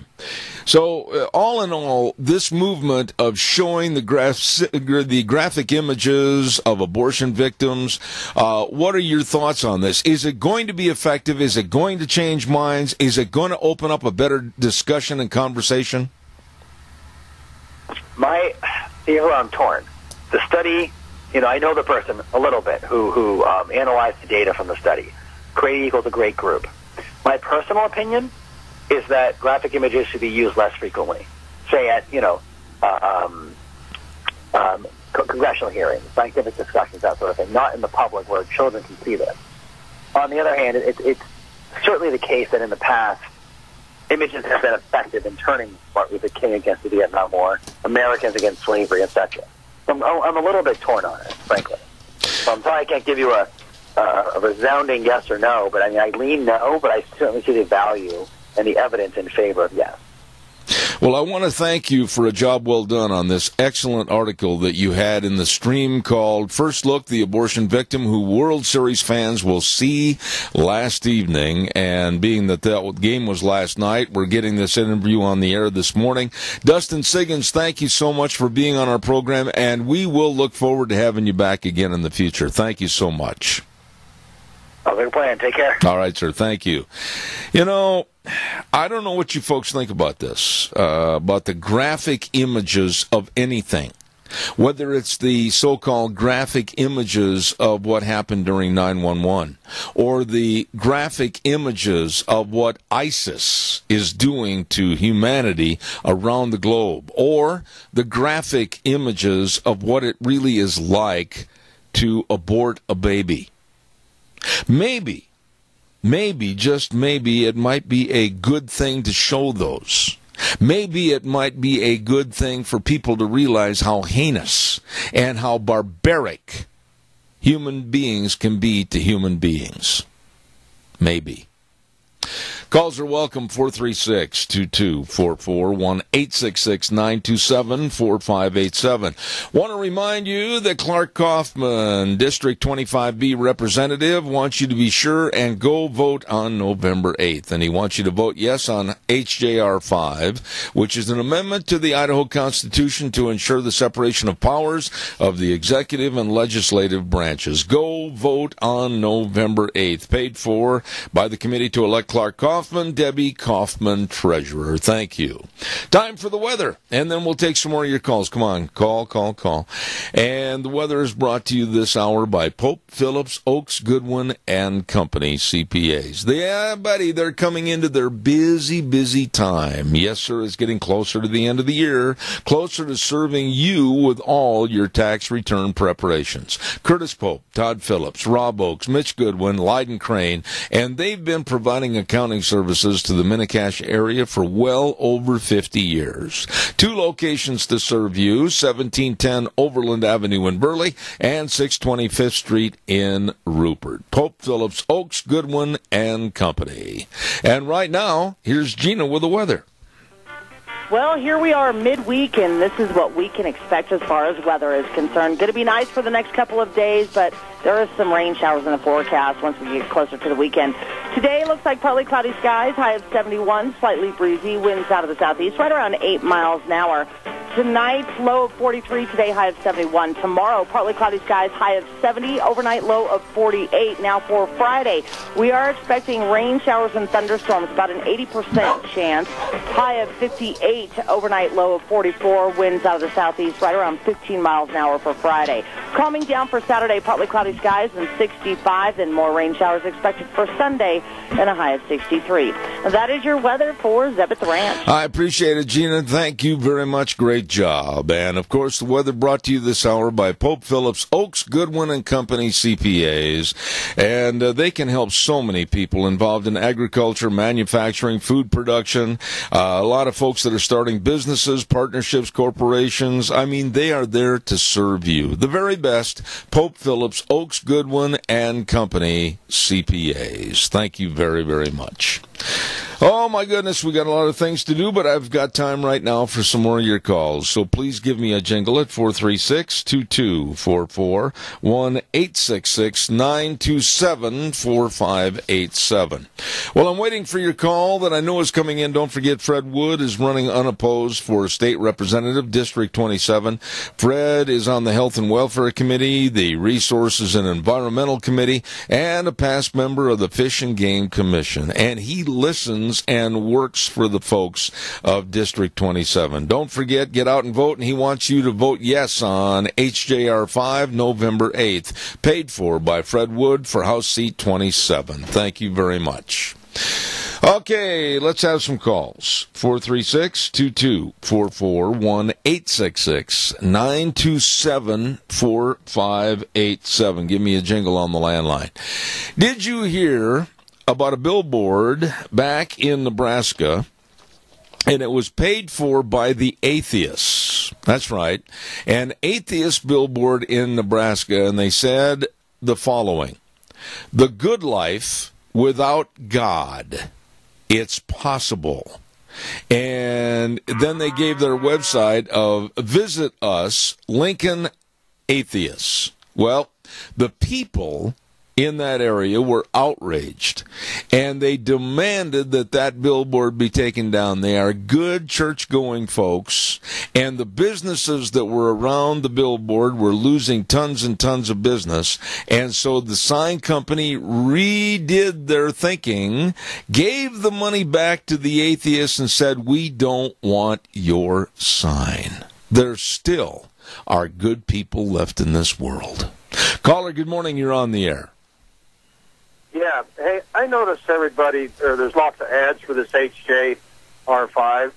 Zeb, this is a horrible bill. This is virtually the same bill we had 2 years ago. Wait a minute. Whoa. What? Wait. Wait a minute. What's a horrible deal? Government agencies in Idaho to go ahead and the government regulatory agencies in Idaho to go ahead and write their own laws. Wait a minute. What are you saying? I'm really against it. You're against HJR 5? You're damn right. Well, you're not being very explanatory because you... Are you going to listen to me for a second? You want to relinquish your voice so that state government can't be held accountable, and you want judges to basically come in and make their own opinions. You want governors to push forth their own rules and regulatory means without being accountable. Is that what you want? That's what HJR 5 will do. No, it won't. No, it won't. It prevents state agencies. I'm reading this bill, And I'm telling you, yes vote will allow them to do just that. No, you're wrong. What it does is it ignores the will of the people. It takes us out of the equation. No, you're absolutely wrong. Allows them to write what they want. You're absolutely wrong, sir, because it encourages better communication and cooperation with the branches of state government, and it absolutely prevents state agencies from implementing overreaching rules. You're not reading it correctly. Well, I think you might be wrong. HJR No, I'm not. Came up 2 years ago, and it was the same bill, and the people rejected it. I'll tell you what I'm going to do to be fair to you. We were told that the people didn't know what they were doing. Well, I think you're absolutely wrong on this because of your interpretation. And I'll tell you what I'm going to do. Next hour, I have 2 senators coming on the program. We're going to talk about this in its entirety, and they can explain it, and I think you'll see where you've made some mistakes. And I appreciate your call, but we'll have them on starting at 10:06. How's that? No, he's gone. Okay. No, I've read this, I've studied this, and absolutely it's going to be, I think, very protective in stopping state agencies from implementing overreaching, burdensome rules. I'm reading it right from the get-go, and I honestly believe that there has to be a vote on HJR 5, or we're going to have some means come in with ideas and goals that you and I are not going to get our representation. I honestly believe that. All right, calls are welcome, 436-2244, 1-866-927-4587. But I do appreciate his call and his opinion. Don't forget, Representative Steve Harkin for District 24B wants your vote to be reelected on November 8th to the Idaho House of Representatives. Very strong supporter of the Second Amendment and our right to bear arms. He's absolutely knows all the water rights in Idaho and is supporting of Idaho and the water rights and the multiple use of public lands. Don't forget to vote on November 8th for Steve Harkin for District 24B State Representative, paid for by Steve Harkin Campaign Committee. Caller, good morning. You're on the air. Good morning. Hey, I had a thought with that last caller. I'm not convinced one way or the other on that bill yet. But one thing I did want to bring up was the fact that that bill would kind of eliminate our representation in the sense that we don't have access to the legislatures like we should. Instead, that's been replaced by access by lobbyists. So they're going to have the access. We don't have the representation that we should have. And so that's going to result in whoever pays for the lobbyist gets the bill passed. You know, I disagree with your dissertation. I disagree with what you said because I honestly think it's going to give you and I more of a voice directly to our legislators instead of letting interests and outside interests and judges, etc., from having the controlling factor. Well, I guess, like I say, I'm not decided, but I am concerned about that point, and I'll listen to you at 10:06. I appreciate that. Yeah, I appreciate your comment that way because that way we can all learn, we can all understand because I have both Senator Lee Hyder and Senator Jim Patrick coming on the program during this next hour. And I would appreciate if you'd call back and visit with them about your concerns. That's the best way to answer your question. Okay, I can do that. All right, sir. God bless you and thank you very, very much. Appreciate it. That's the best way to discern it. I thought a couple of weeks ago we had Representative Fred Wood on the program, and I thought that Fred absolutely laid it out in a very plain, simplistic, understandable way about HJR 5. Evidently, we need to have another conversation on it. Caller, good morning. I've only got a limited time. I got about a minute left. Go ahead. Okay, there's a couple of things I want to bring up. One thing is the one thing your callers have been talking about. A pamphlet was mailed out in the mail that explains how this works. If you don't know how it works, ask somebody who knows. Call your attorney or whatever. I think it's a good thing, and I'm with you all the way on that. All right, well, I appreciate The that. thing I wanted to bring up was about Hillary wanting to go to a cashless society. Yeah. I heard it on the news. I don't remember where, but she wants everything done by credit cards. These people who like to pay cash for everything because they don't want everybody to know their business. I think this is unfair, and it's another hole they're trying to put us in. You know, I have heard many, many stories of that nature, Keith. I have been researching over the last couple of weeks, as a matter of fact, to get more information about her comments and her likes and dislikes about a cash or cashless society. And I personally believe that her administration, if she is elected as president, would like nothing more than that controlling interest of a credit card-based society, or, if you will, the mark of the beast. I honestly think she adheres to that by some of the comments she's made over the years, but there again, I'm looking for more bona fide proof. Well, that's true, and I'm not saying that is. I'm just repeating what I heard, and it is very alarming to me because the government already knows way too much about our business.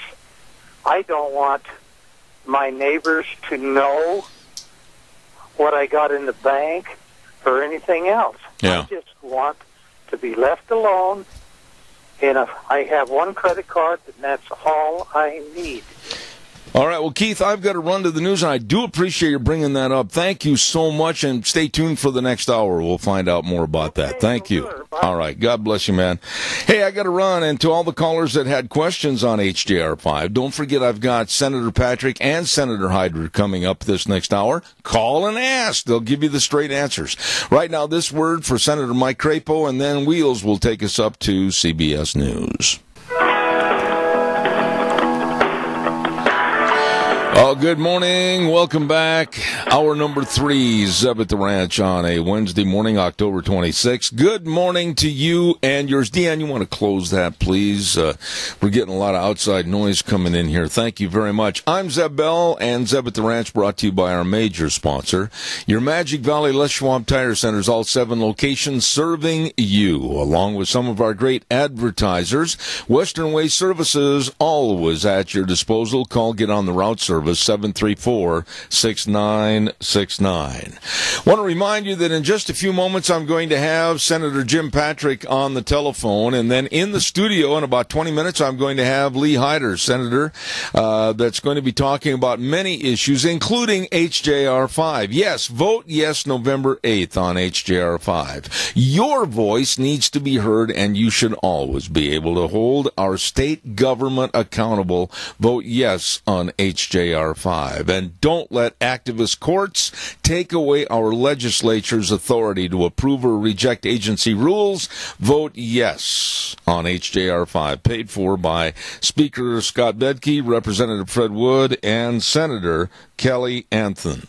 And also a reminder, too, that Clark Kaufman is District 25B representative, and he appreciates your vote. Filer area farmer and businessman, and he encourages you to go vote November 8th, and remember to vote yes on HJR5. And your vote is appreciated, and thank you very much from Clark Kaufman, District 25B representative, paid for by the committee to elect Kaufman, Debbie Kaufman, treasurer.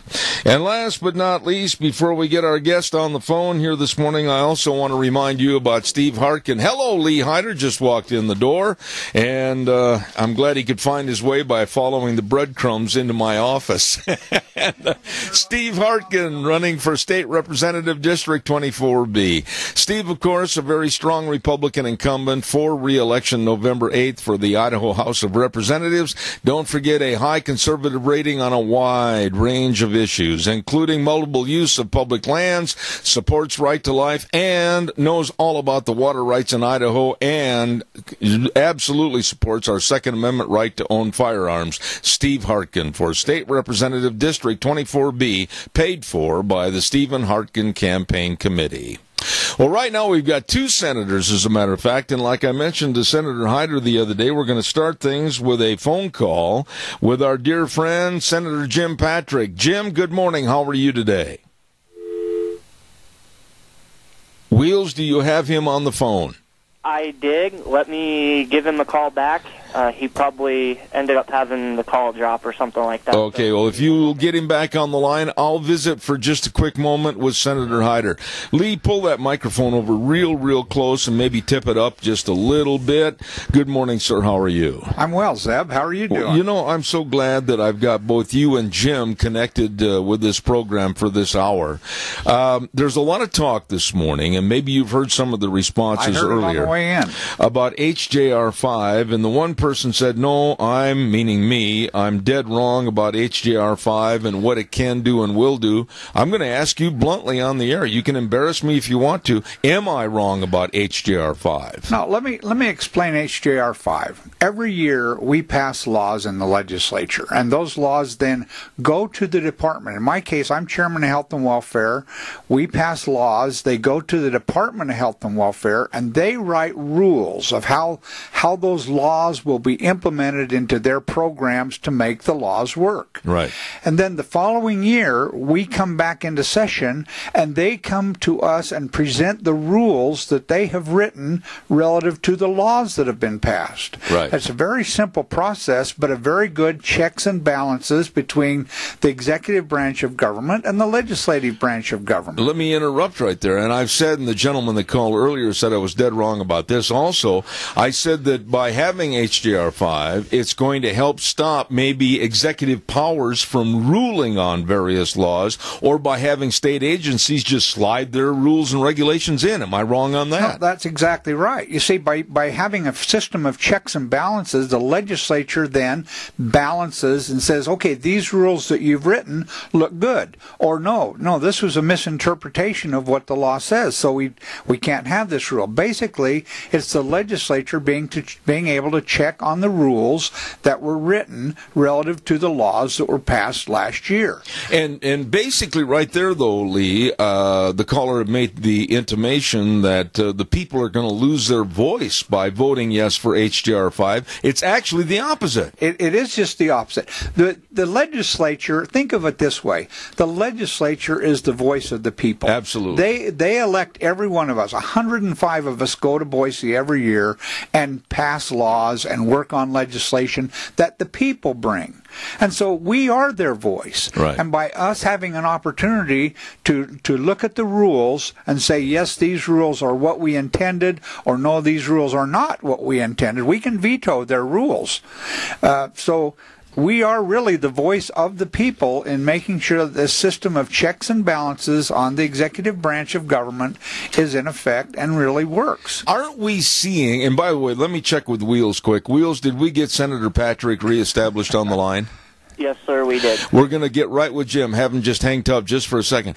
But aren't we also stopping with HJR5 what's happening on a national level with Obama creating and supporting federal powers with his executive orders? Anybody that thinks executive privilege allows you to make all the rules and all the laws and have no feedback and no checks and balances on your decisions is totally a very poor way to run a government. Absolutely.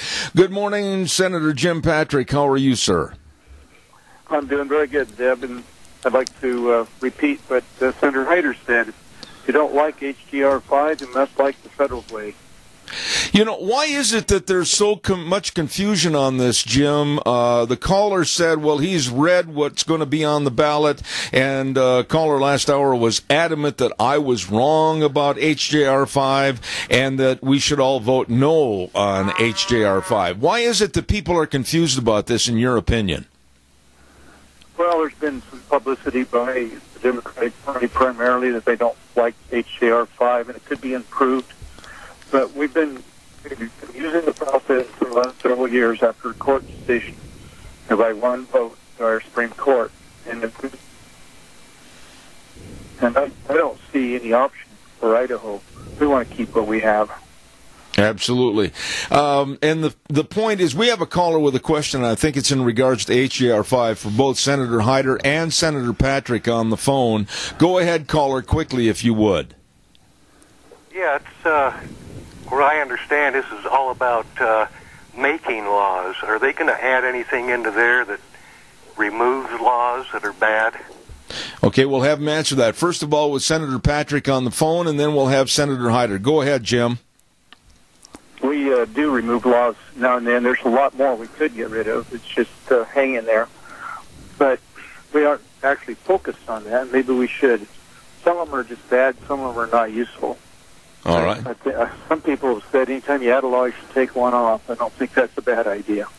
All right. Now, Lee, how would you respond to what the caller asked? Well, see, I believe the same thing. We can also rescind laws as well as make laws. But oftentimes what we're doing by making a law is saying a department, in my case, Health and Welfare Department, has overexerted their power or authority, or a system needs to be changed, a policy needs to be changed in the Department of Health and Welfare.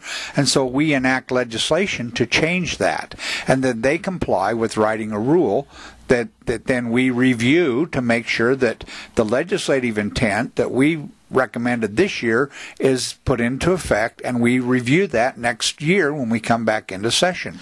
So it's really a great system of checking to make sure that the executive branch is complying with the thoughts and ideas that are presented in the legislature by the people. Both gentlemen, I'm going to just state this. I would much rather be able to call you, Jim Patrick, and you, Lee Hyder, and talk to you about something I don't think is right, the way the bill's written, or maybe the way a law is going to be enacted, because I don't think I'd have that same response by going through a governor or an activist judge. Am I right or wrong? Well, you'd be right, and it's more not necessarily just okay. Let Jim answer. One at a time. Jim, go ahead, please. Fine. So if you want to do it right.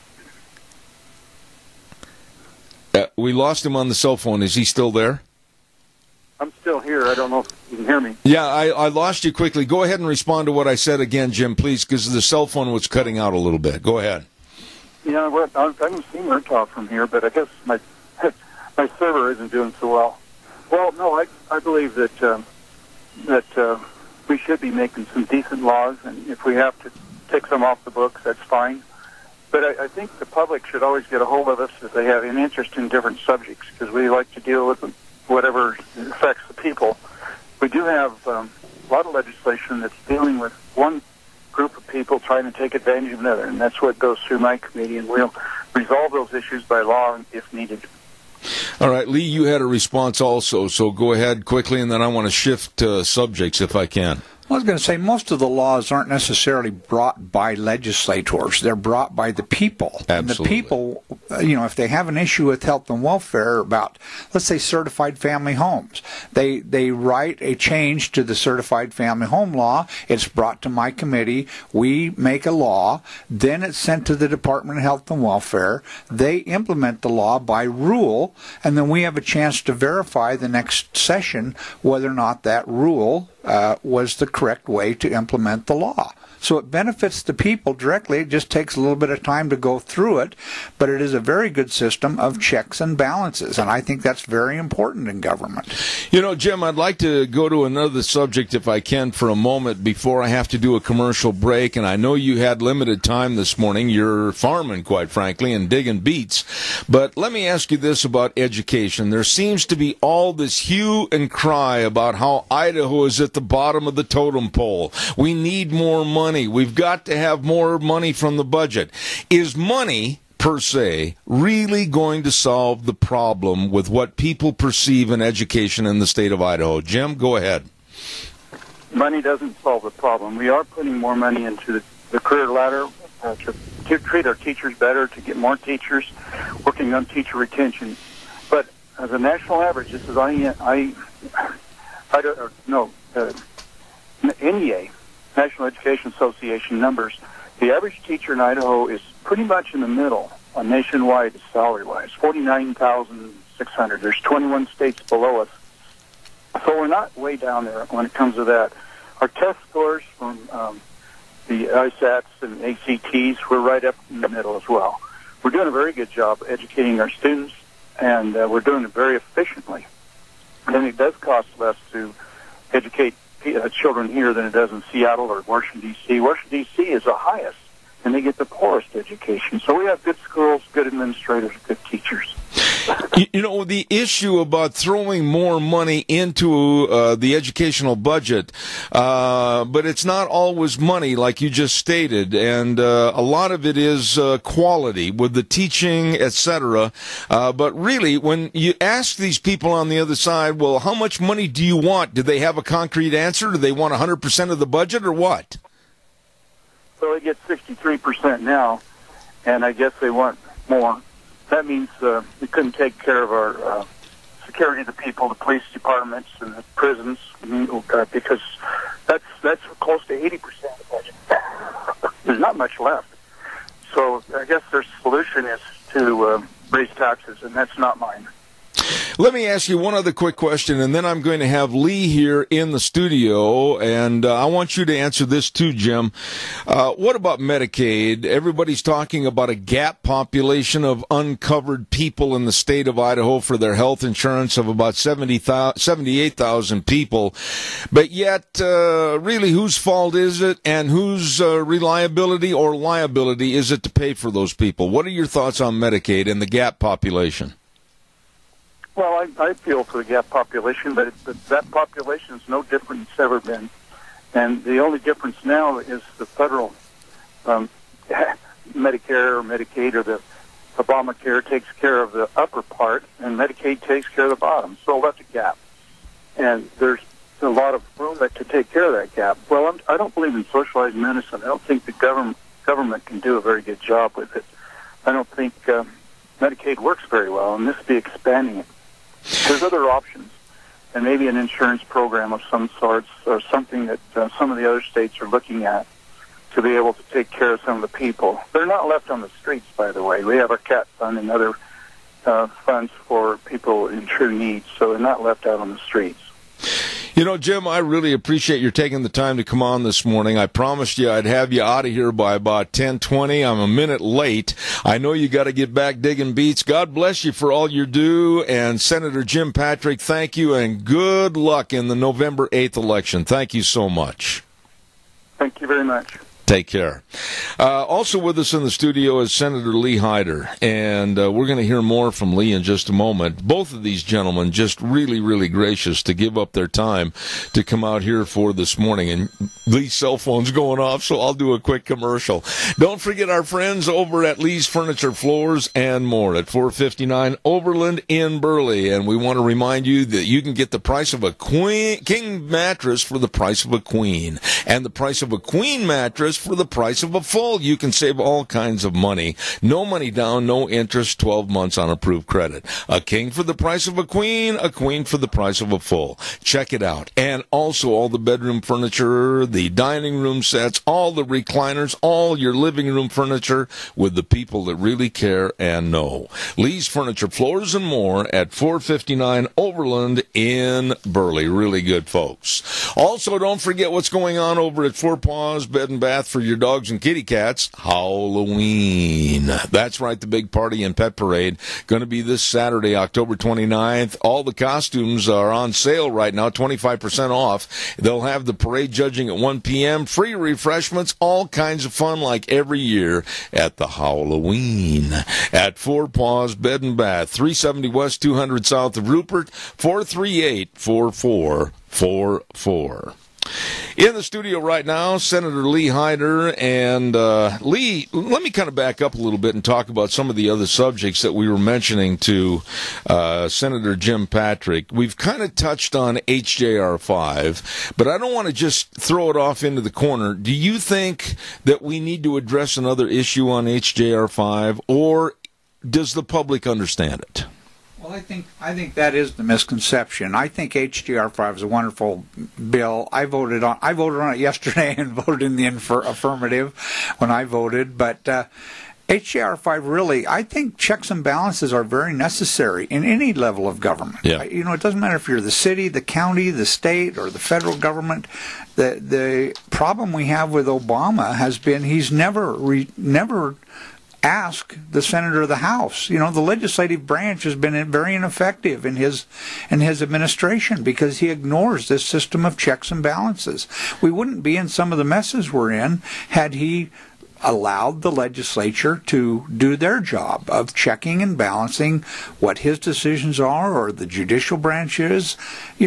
Every one of them should have a check and balance on each other. Move that mic a little bit closer to you, Lee, if you would, kind of like you're kissing your wife, if you would. But do people understand the way it's going to be worded on the ballot? My concern is, and I think you'll agree with me, a lot of issues on ballots are written with all the heretofores and the wheretofores and everything, and really the plain simple language sometimes is not given for the voters to understand. Well, there is also, Zeb, an explanation that accompanies the actual bill and the actual way the bill is worded. The bill is very, very simple. Yeah. And that is that the legislative branch has a checks and balances on the executive branch. But then they explain what that means, that laws are then rehashed the second year after the laws have been written by the executive branch. Let me ask you and give you this scenario, and tell me if I'm wrong, Lee, with your expertise. What could happen is we could have a governor in the state that wanted to railroad through his own personal agenda, and much the same as what we're seeing on the national level with Obama, and without the checks and balances with the legislature and the people's voice, it would be a done deal. Am I wrong? No, you're exactly right. But see, that's what the people have to realize, is that the legislature is their voice. That's right. In state government. Not many people get to communicate with the governor, but everybody gets to communicate with us. And we are very, very listening. I have people in my office all the time during the legislative process, and almost every day during the summer. I go to lunch with someone will call me about a question. I have a lady right now that's concerned about our police department and an issue she has, and so she wants me to communicate or be the go-between. And we're the voice of the people. We just happen to be called the legislature. Absolutely. Senator Hyder, I want you to talk a little bit. I asked Jim Patrick this, and I want you to explain it. You and I have had, and I'll be very open about this, conversations about education and the state budget here in the state of Idaho. And I'll ask you the same thing I asked Jim. What do the others on the other side want? I mean, I don't like the idea of just throwing money at something and say it's going to be healed. That's my attitude. You've got to look deeper than just throwing money. Am I wrong? No, you're exactly right. But see, we have an education committee in the legislature, an education committee in the House, and those folks listen to the teachers union, to Sherry Ybarra at the education department, and then they determine what laws and how we should implement education in the state of Idaho. Right. And then it's sent, the bills that they come up with are sent to the Joint Finance Committee to be appropriated. Money is appropriated to educational issues. That can be teacher salaries, that can be new schools, it can be new programs, it can be rules that teachers have to go by, education requirements. All those types of things are determined by the education committees and then funded by the Joint Finance Committee. And presently in Idaho, just K through 12 gets over half of the whole budget of the state of Idaho. Half? Over half, 52%. 52%. Count college, and it's over 60%. That's like it's 65, isn't it? Yeah. Yeah. And we have dual credit courses that are funded by the state. I was talking with President Fox the other day, and he says that several people many of his students come to CSI already have their first year completed, maybe their second year almost completed, because they've taken dual credit courses. What an advantage those young people have in getting part of their college courses done while they're in high school. They get dual credit for high school and college courses. That's one of the programs where this money goes to. But the complaints are always there. We've only got 2 minutes before a hard break at the bottom of the hour. I want to ask you this. The complaints by opposition, your competition and opposition in this race for the state senate, are saying, we don't do enough for education, and it basically gives the impression that our kids are just walking out of school dumber than a post, and that's not true. Well, Zeb, I have 27 grandchildren in Twin Falls and Kimberly that go to school, and they all go to school here, and they have had great educations. Those that are going on to college are doing very well. I think our education system, and at least in the Magic Valley where we live, has been phenomenal. I love our superintendents. We have great schools and facilities, great sports programs, and great education, great teachers. And so I think our Idaho is doing a great job in education. You know, and I totally agree, because I don't know all the circumstances, I don't know all the educators, and I certainly don't know all the superintendents and administrators. But for one, on this program, I've worked a lot with Cassia County Superintendent Galen Smyer, and of course Debbie Critchfield, who also works on a statewide level with the governor. And I'm finding some outstanding teachers and outstanding programs in our school system, and I don't like all the negativity that I'm hearing. Well, I agree with you. We have wonderful teachers. We have 3 brand new schools in Twin Falls. Right. We are educating our children the very best we can. Our teachers are excellent people. They love the kids. They're educated. They're trying to teach them all that they can. Our junior college and CSI is continuing that education. The money we put into education is going through good people and helping the kids in Idaho, and I think they're getting great educations. So maybe we could spend more, but we'd have to forego road maintenance, and we'd have to forego health and welfare, and we'd have to forego all the other things that we do in the state of Idaho. If you have questions for a man that is on the front lines, on the battlefield up at our legislative sessions, it's this man, Senator Lee Hyder. He's going to be here for another half hour, so call us at 436-2244. Want to remind everybody, Ramsey Heating and Electric offering rebates on qualified Lennox home comfort systems. Whether it's a gas furnace, an air conditioner, or a heat pump, you and your family will enjoy the comfort. Call them today at 678-0459 and learn how Ramsey Heating and Electric and Lennox can save you money. Also, don't forget Kent McClellan, running for Minidoka County Commissioner, District 2, a man that's a local businessman that is absolutely involved in pro-economic growth. And he has been a county commissioner for 6 years, and he wants to have that county commission seat again for District 2. Don't forget, re-elect Kent McClellan for Minidoka County Commissioner, Rick Stimson Jr., Treasurer. Right now, we're going to take about 3 minutes and run back to our home station. We'll be back right after this. Don't go away. And now, back to Zeb at the Ranch on AM 1230 KBAR. To reach Zeb, call 436-2244 or toll free 1-866-927-4587. And now, here is Zeb Bell. Thank you. Welcome back. Last half hour, we're on the home stretch. Don't forget Kelly Anthon, State Senator for District 27, running unopposed, a conservative representing the Mini-Cassia community. The Anthon family has been farming in Mini-Cassia area for over 100 years. Kelly, of course, served as the Burley City Attorney and the Rupert City Attorney, and he encourages everybody to get out and vote November 8th and vote yes on HJR 5. Don't forget Kelly Anthon, State Senator, District 27, and, of course, this ad paid for by the co-chairs, Denton Darrington and Dean Cameron, with Elaine Stevenson, Secretary. Caller, I'll be right there. Don't go away. I also want to remind everybody about a great big sale coming up this Saturday, and that's, of course, with Rogge Auctions, and the sale is going to be over at Dietrich at the Leon Hubsmith Farm Sale, 156 South, 500 East of Dietrich. They'll bring down the gavel at 11 o'clock. Tractors, farm implements, shop equipment, horse trailers, horse walkers, all this and more.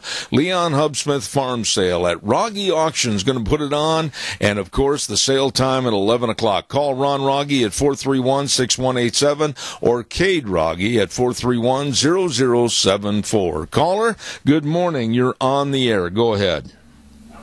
Oh, yeah, I was hoping you'd repeat my question I asked the other two about removing laws. And is there a committee there that is formed to do that? I'll have Senator Hyder answer that or ask you a question. He's on the air. Go ahead, Lee. Well, you know, and thank you for the question, but as far as removing laws, that has to be, another law has to be initiated to remove a law that's currently on the books, and that happens from time to time. You know, if we feel like we're spending too much money on roads, for example, we would pass a law that reduces the amount of appropriation to the highway department. If we feel we're spending too much money on an area, education, for example, or we're not spending it appropriately on education, somebody would write a law and we would pass that. or it would go through the Appropriations Committee, the Joint Finance Committee. We have 10 members from each body on the Joint Finance Committee who review all the expenditures for the state of Idaho, and if an area is too great, then we reduce it. If it's too small, we try to increase it. If we need to expand the language, for example, a year ago, we had money set aside for Eurasian water milfoil up north. We decided we needed it for Phragmites at Bear Lake. So we changed the wording to say we could spend the money on invasive species. And so that covered more than just one issue. And so that $1 million covers both areas, and in fact is also covering the boat inspection stations. So we reappropriate money every year, and every year it gets appropriated in the way that we feel it needs to be spent. Does that answer your question, caller?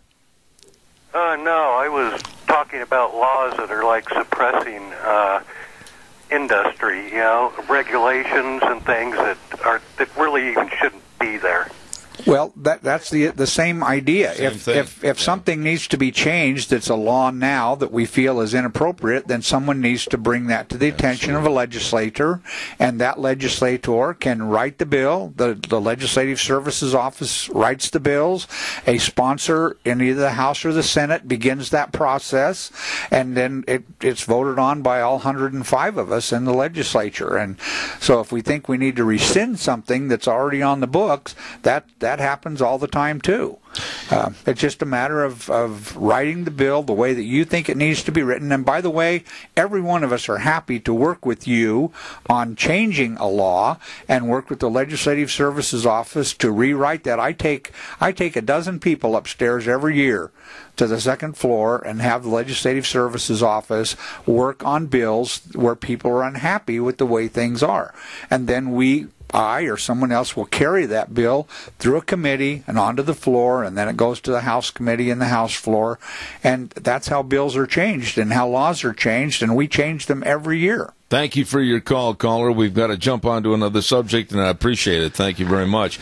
I talked briefly a little bit ago, as you know, Lee, with Jim Patrick regarding Medicaid. I didn't get a chance to get your response, but I want to upfront again say you and I have talked about this subject on many occasions. There is what's called the gap population of people, about 78,000, if you will, in the state of Idaho without insurance. But there's one side that says we all should pay the bill for those people, and then there's another side like mine that says, wait a minute, I'm having a hard enough time trying to pay my own bills. Where do you stand on this? It kind of becomes a liberal versus conservative issue, and I agree with that. You know, I'm sympathetic to those people without insurance, but we also have many ways. I mean, we have a CAT fund in every county in Idaho where they can go and get medical help. We have in the city of Burley or city of Kimberly, just a few miles down the road, we have a beautiful community health center where they can get that, get dental and medical services provided at a greatly reduced fee. Many doctors forego their fee. You know, the gap population did not exist until Obamacare created it. It created a gap where people that didn't make enough money couldn't qualify or couldn't pay for an insurance policy. Obamacare really was trying to get insurance to pay for everybody's health care, but it created a gap in that service.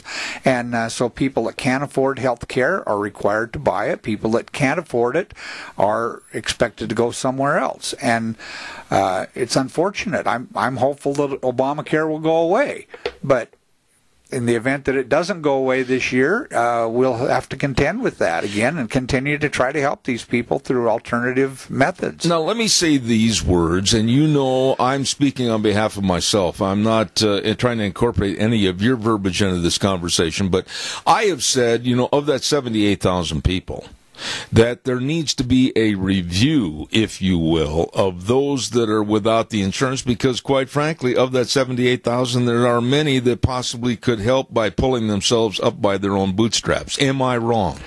No, you're right. Those people don't go without health services. For example, we've got a $40 million grant in Idaho called the SHIP grant, the Statewide Healthcare Innovation Plan, where doctors see patients for a very minimal fee. Last year, that was one of our proposals, is that we paid a doctor $35 a month to make sure that Zeb Bell is taken care of, or Lee Hyder is taken care of. And so we've tried to implement plans to provide at least basic medical care for people that fall into this gap population. We brought 3 bills last year that, unfortunately, not one of them made it through the entire process of becoming law, but we've tried a number of things. The governor had a proposal 2 days before the session started. We've talked about Medicaid expansion again. We've talked about, the statewide healthcare innovation plan. We have a lot of programs in place to try to help people in this gap population that was created. Let me ask you this. With the absolute falling apart at the seams like a cheap suit, and we hear more every day about Obamacare, I mean, I have stories this morning where the people in Arizona are going to be looking at 140% increase on the cost of insurance, and then other states like Tennessee, 53% increase. I mean, healthcare is just absolutely falling over the edge. Yeah, insurance companies and healthcare are just fed up with this. They don't know what to do, and their insurance policy premiums are going up for everyone. It's harder to get insurance. Many insurance companies are either going bankrupt or just dropping out of the program. They're not going to provide insurance under these parameters that Obamacare has set. So, yeah, we have a real crisis in America relative to healthcare right now and the cost of healthcare. I want to get into one subject before I do a weather forecast and another break. And your stand on taxes. Are you in favor of cutting taxes and stimulating our state income and progress for the state, or do you think that we should raise taxes? Zeb, I'm a conservative. I'm a Republican. There probably will never be an increase in taxes while the Republicans are in charge of the Senate and the House. As far as cutting taxes, we look for ways to do that, but obviously infrastructure needs, for instance, roads and highways, police and services, those things have to be paid for some way through state funds. And so, and education. Everybody says, well, let's do more for education, but let's certainly not raise taxes. The two contradict each other. You can't not raise taxes and provide more money for education or roads or police powers or any of those things. So the people of Idaho pay taxes, and we allocate that money in the very best fashion that we think we can to keep our roads up, to keep our schools up, to keep our police forces in business, all those things that require state funds. So you can't decrease taxes at the same time provide more services. Absolutely. And you said something earlier that I think needs to be elaborated on. And I don't care if it's you or if it's Jim Patrick, I don't care who it is, I'd say this, and I think you'll agree with me, is that if the general public knew the X amount of money that is in that budget to be used and spent on a fiscal basis year, and then you hear the clamoring of anywhere from 52 to 65% of that budget they want to go to education. Wow, you've got a lot of other things from roads and everything else on state maintenance that has to be covered. Where's the money going to come from? Well, the only place it can come from is taxes of the people. So if the people want more services, then they have to pay more taxes. And absolutely. Most people are not in favor of raising taxes, and I think that's one of the conservative values, that we go to the legislature as a good Republican. I don't want to raise taxes. I don't want the people to have to pay more. I think we pay enough in taxes. I think we pay a lot in property taxes.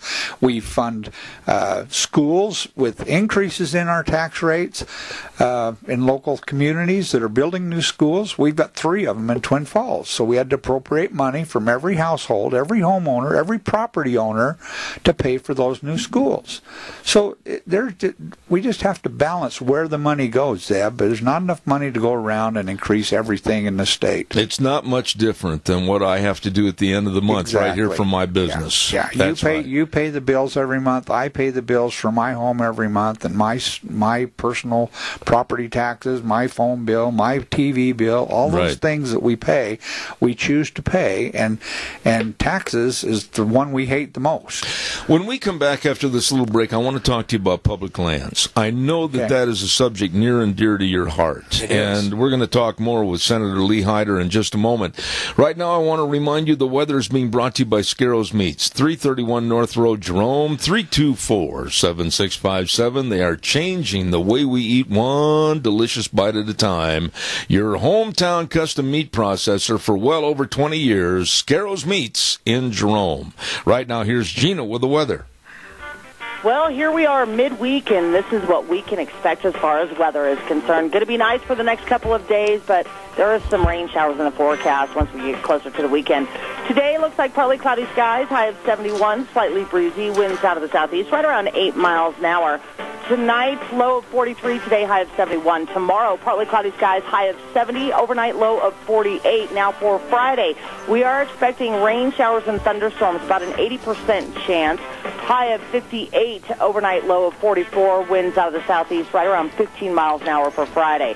Calming down for Saturday, partly cloudy skies and 65, then more rain showers expected for Sunday and a high of 63. And that is your weather for Zeb at the Ranch. Thank you, Gina. Brought to you by Scarrows Meats, 331 North Road, Jerome. The number to call, 324-7657.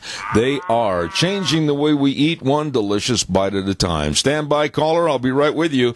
Don't forget Steve Harkin, State Representative, District 24B, wants your vote on November 8th. A very strong conservative supporter of Second Amendment right to own firearms and also supporting right to life, water rights in Idaho, and multiple use of public lands. Don't forget when you go to the polls November 8th, Steve Harkin for District 24B State Representative, paid for by the Stephen Harkin Campaign Committee. Caller, good morning. You're on the air. Morning, Zeb. Yes, sir. Two parts to my question. What have they done, and what are they working on to protect us from the federal government? And I'll sit back and listen. You know, that's a good question, and it's kind of a wide scope question, but really, what are you as a legislative body doing to protect us from the insidious federal government? You know, every state is an independent entity. The people of Idaho are Idahoans first, and they're United States citizens second, if you will. And the laws that are required by us from the federal government are sometimes, I mean, for example, highway taxes. We take highway taxes. They're from the federal government. Therefore, we have federal rules that are placed on our road systems. And so we're, if you will, we're kind of in bed together. You are an American, even though you're an Idahoan, and so you're bound by the federal laws as well as state laws. So it's hard to separate the two because they intermingle sometimes, and we're required to do certain things by the feds, even though we may or may not like them as Idahoans. Let me ask you, though, don't you feel, as forget that you're a senator, just you and me, Lee Hyder, Zeb Bell, Common Joe citizens, that there has become an increased blackmail or arm twisting by the federal government? Either you do it my way or you don't get this.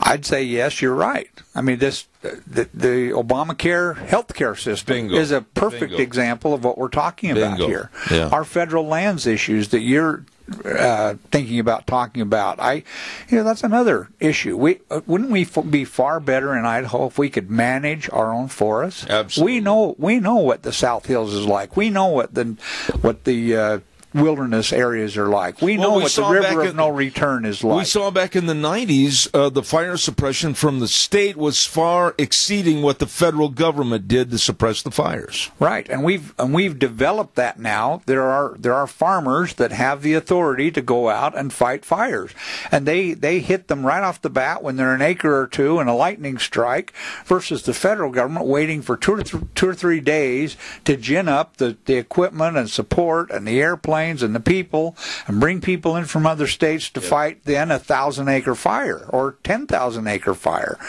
We in Idaho know what we need, and we'd like to be more independent of the federal government. Why is it that I'll call them on the left? They are so quick to say, oh, well, the only reason that Zeb Bell is saying that we should have the management of our federal lands here in the state of Idaho is because you guys just want to rip the rest of the public off and sell off the land and make all kinds of money. That's what happens. But there's not been one suggestion that we take ownership of the land, Zeb. 2 years ago, we sent a committee all over the state to listen to people about the federal land issue. And the majority of people in Idaho didn't want the state to own the federal lands. Since that time, there hasn't been any discussion in the legislature about it, although we do know we could manage the land far better. We could thin the timber. We could cut timber after a fire. I've been up in Prairie riding my four-wheeler, and the state land, every stump is cut down to within 2 inches of the ground. Yeah. And then I cross the road to the federal side, and there are big, beautiful ponderosa trees that are standing there with just the bark burned off of them. Yeah. It'll go to waste and be eaten by bugs and disease, and they're totally useless after a period of time. Why is there a lack of utilization for our assets and they're left to destroy themselves? I don't understand that. I don't understand that either. The left thinks that if we get ownership or title or management of the land, somehow they'll disappear. You know, the land up north that everybody's complaining about that some Texas millionaire just bought, and then, then a surprise comes and nobody can go hunt and fish there anymore. Well, that's private land to begin with. That wasn't state, that wasn't federal land. Most of the federal lands we all have access to. Some we don't, but and some we can't ride motor vehicles in, and some, so there are various laws that affect where we can go and what we can do on federal lands. That's why we think that management by the state would be the best option, not fee simple title to the land, but simply good management practices. Absolutely. Of all the issues, and I'm down to about the last 5 or 6 minutes here, Lee, but I want to ask you this: of all the issues that you know are on your plate as a state senator, and you know that the opposition might be having a different point of view, what, in your opinion, is the most critical for you and the legislature to try to solve in this next session? Well, they all have value. I don't really think that one bill is more important than another. We pass 150 pieces of legislation every year, and every one has a bearing on someone. Yeah. Whether it's an adoption service, whether it's an abortion service, whether it's federal land or land management or grazing or fish and game issues. I mean, every department of state government is very, very important, and we take all of those issues under advisement. I'm privileged to be on the Resources and Environment Committee, where we talk about fish and game issues. I love that committee. It's so important to me. Friday I'm going hunting with my son and my grandson for elk. Yep. Those are things that we as Idahoans have lived for our whole lives. I've gone hunting every year for the past 50 years. And I'm glad my dad taught me, and I've taught my son, and now we're teaching my grandsons how to hunt and be responsible. Those things are all important to us. And for us as legislators to be responsive to the people of Idaho is probably the most important concept that I value. All right, we've got a caller with a question. Quickly, caller, I'm almost out of time. Yeah, back in 1984, there was a chance that the Oakley Dam was going to break and everything, and the Corps of Engineers sat on their thumbs wondering what to do and everything. In the meantime, a state president from Burley, Idaho, mobilized farmers, contractors, and everybody else to dig a canal. What is it, 17 miles? While the government is sitting around doing nothing. I'll have Senator Hyder comment on that. I'm almost out of time. Go ahead. I know Mr. Jarrett well, who headed up that committee to build that canal. I think that's the most wonderful thing that happened in Idaho during those years. When things are really in a crisis state, the citizens of Idaho, the farmers of Idaho, the people of Idaho rally behind what needs to be done, and they correct the problem. Even though the federal government sits on their hands, sometimes the state government can't even act fast enough. That's why farmers fighting fires is so important. It's another example of that. If they can stop a fire at 2 or 3 acres versus thousands of acres, look at the the wonderful job that they've done for Idaho. Amen. That's the Idaho way. We're going to have last words from Senator Lee Hyder momentarily, but I want to remind everybody the big fall tire sale going on at your Magic Valley Les Schwab Tire Centers. Tires like for your pickups and SUVs, the Open Country MT. Outstanding traction to get you through the mud, the muck, and the snow, and a very aggressive tread. Stop in and check that out at all 7 locations of your Magic Valley Les Schwab Tire Centers. Don't forget, along with the tire sale, they've got the best in brake service, professionally trained technicians, the brake industry's best warranty, the best of front-end alignment, shocks and struts, batteries. Boy, there's nothing worse than turning the key. Nothing happens. They've got the best in batteries right there for you. With Lane and Rupert, Dave on Blue Lakes and Twin, Mike and Buell, Mike and Jerome, the Twist family in Paul, along with Daniel on Poline in Twin Falls and Randy on Overland in Burley. The best, our major sponsor, all 7, Magic Valley Les Schwab Tire Centers.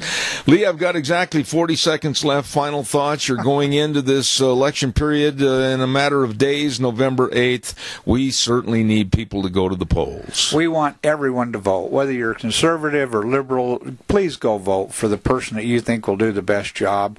I think the conservative values in Idaho, I really say it's not about personalities. It's not about me. It's not about my opponent. It's about the values that we bring to the job, whether Absolutely. or not they represent your values as citizens in the state. Thanks for coming out. Thank you. Thank you. Senator Lee Hyder, along with Senator Jim Patrick this hour on our program this morning. Quick reminder, I'll be tomorrow morning, Lee, just a minute, I'll visit with you. Senior Junction Pumpkin Function. Tomorrow morning, I'll be broadcasting live and direct from that. The big breakfast starts at 7. I'll be on the air 8 to 11. Come on down, have some fun. Senior Junction Pumpkin Function. Until tomorrow morning at 8:06, we'll ride the horse for 3 hours on Zeb at the Ranch. Don't forget, the way things were are the way things ought to be. God bless you and your family. Have a great day.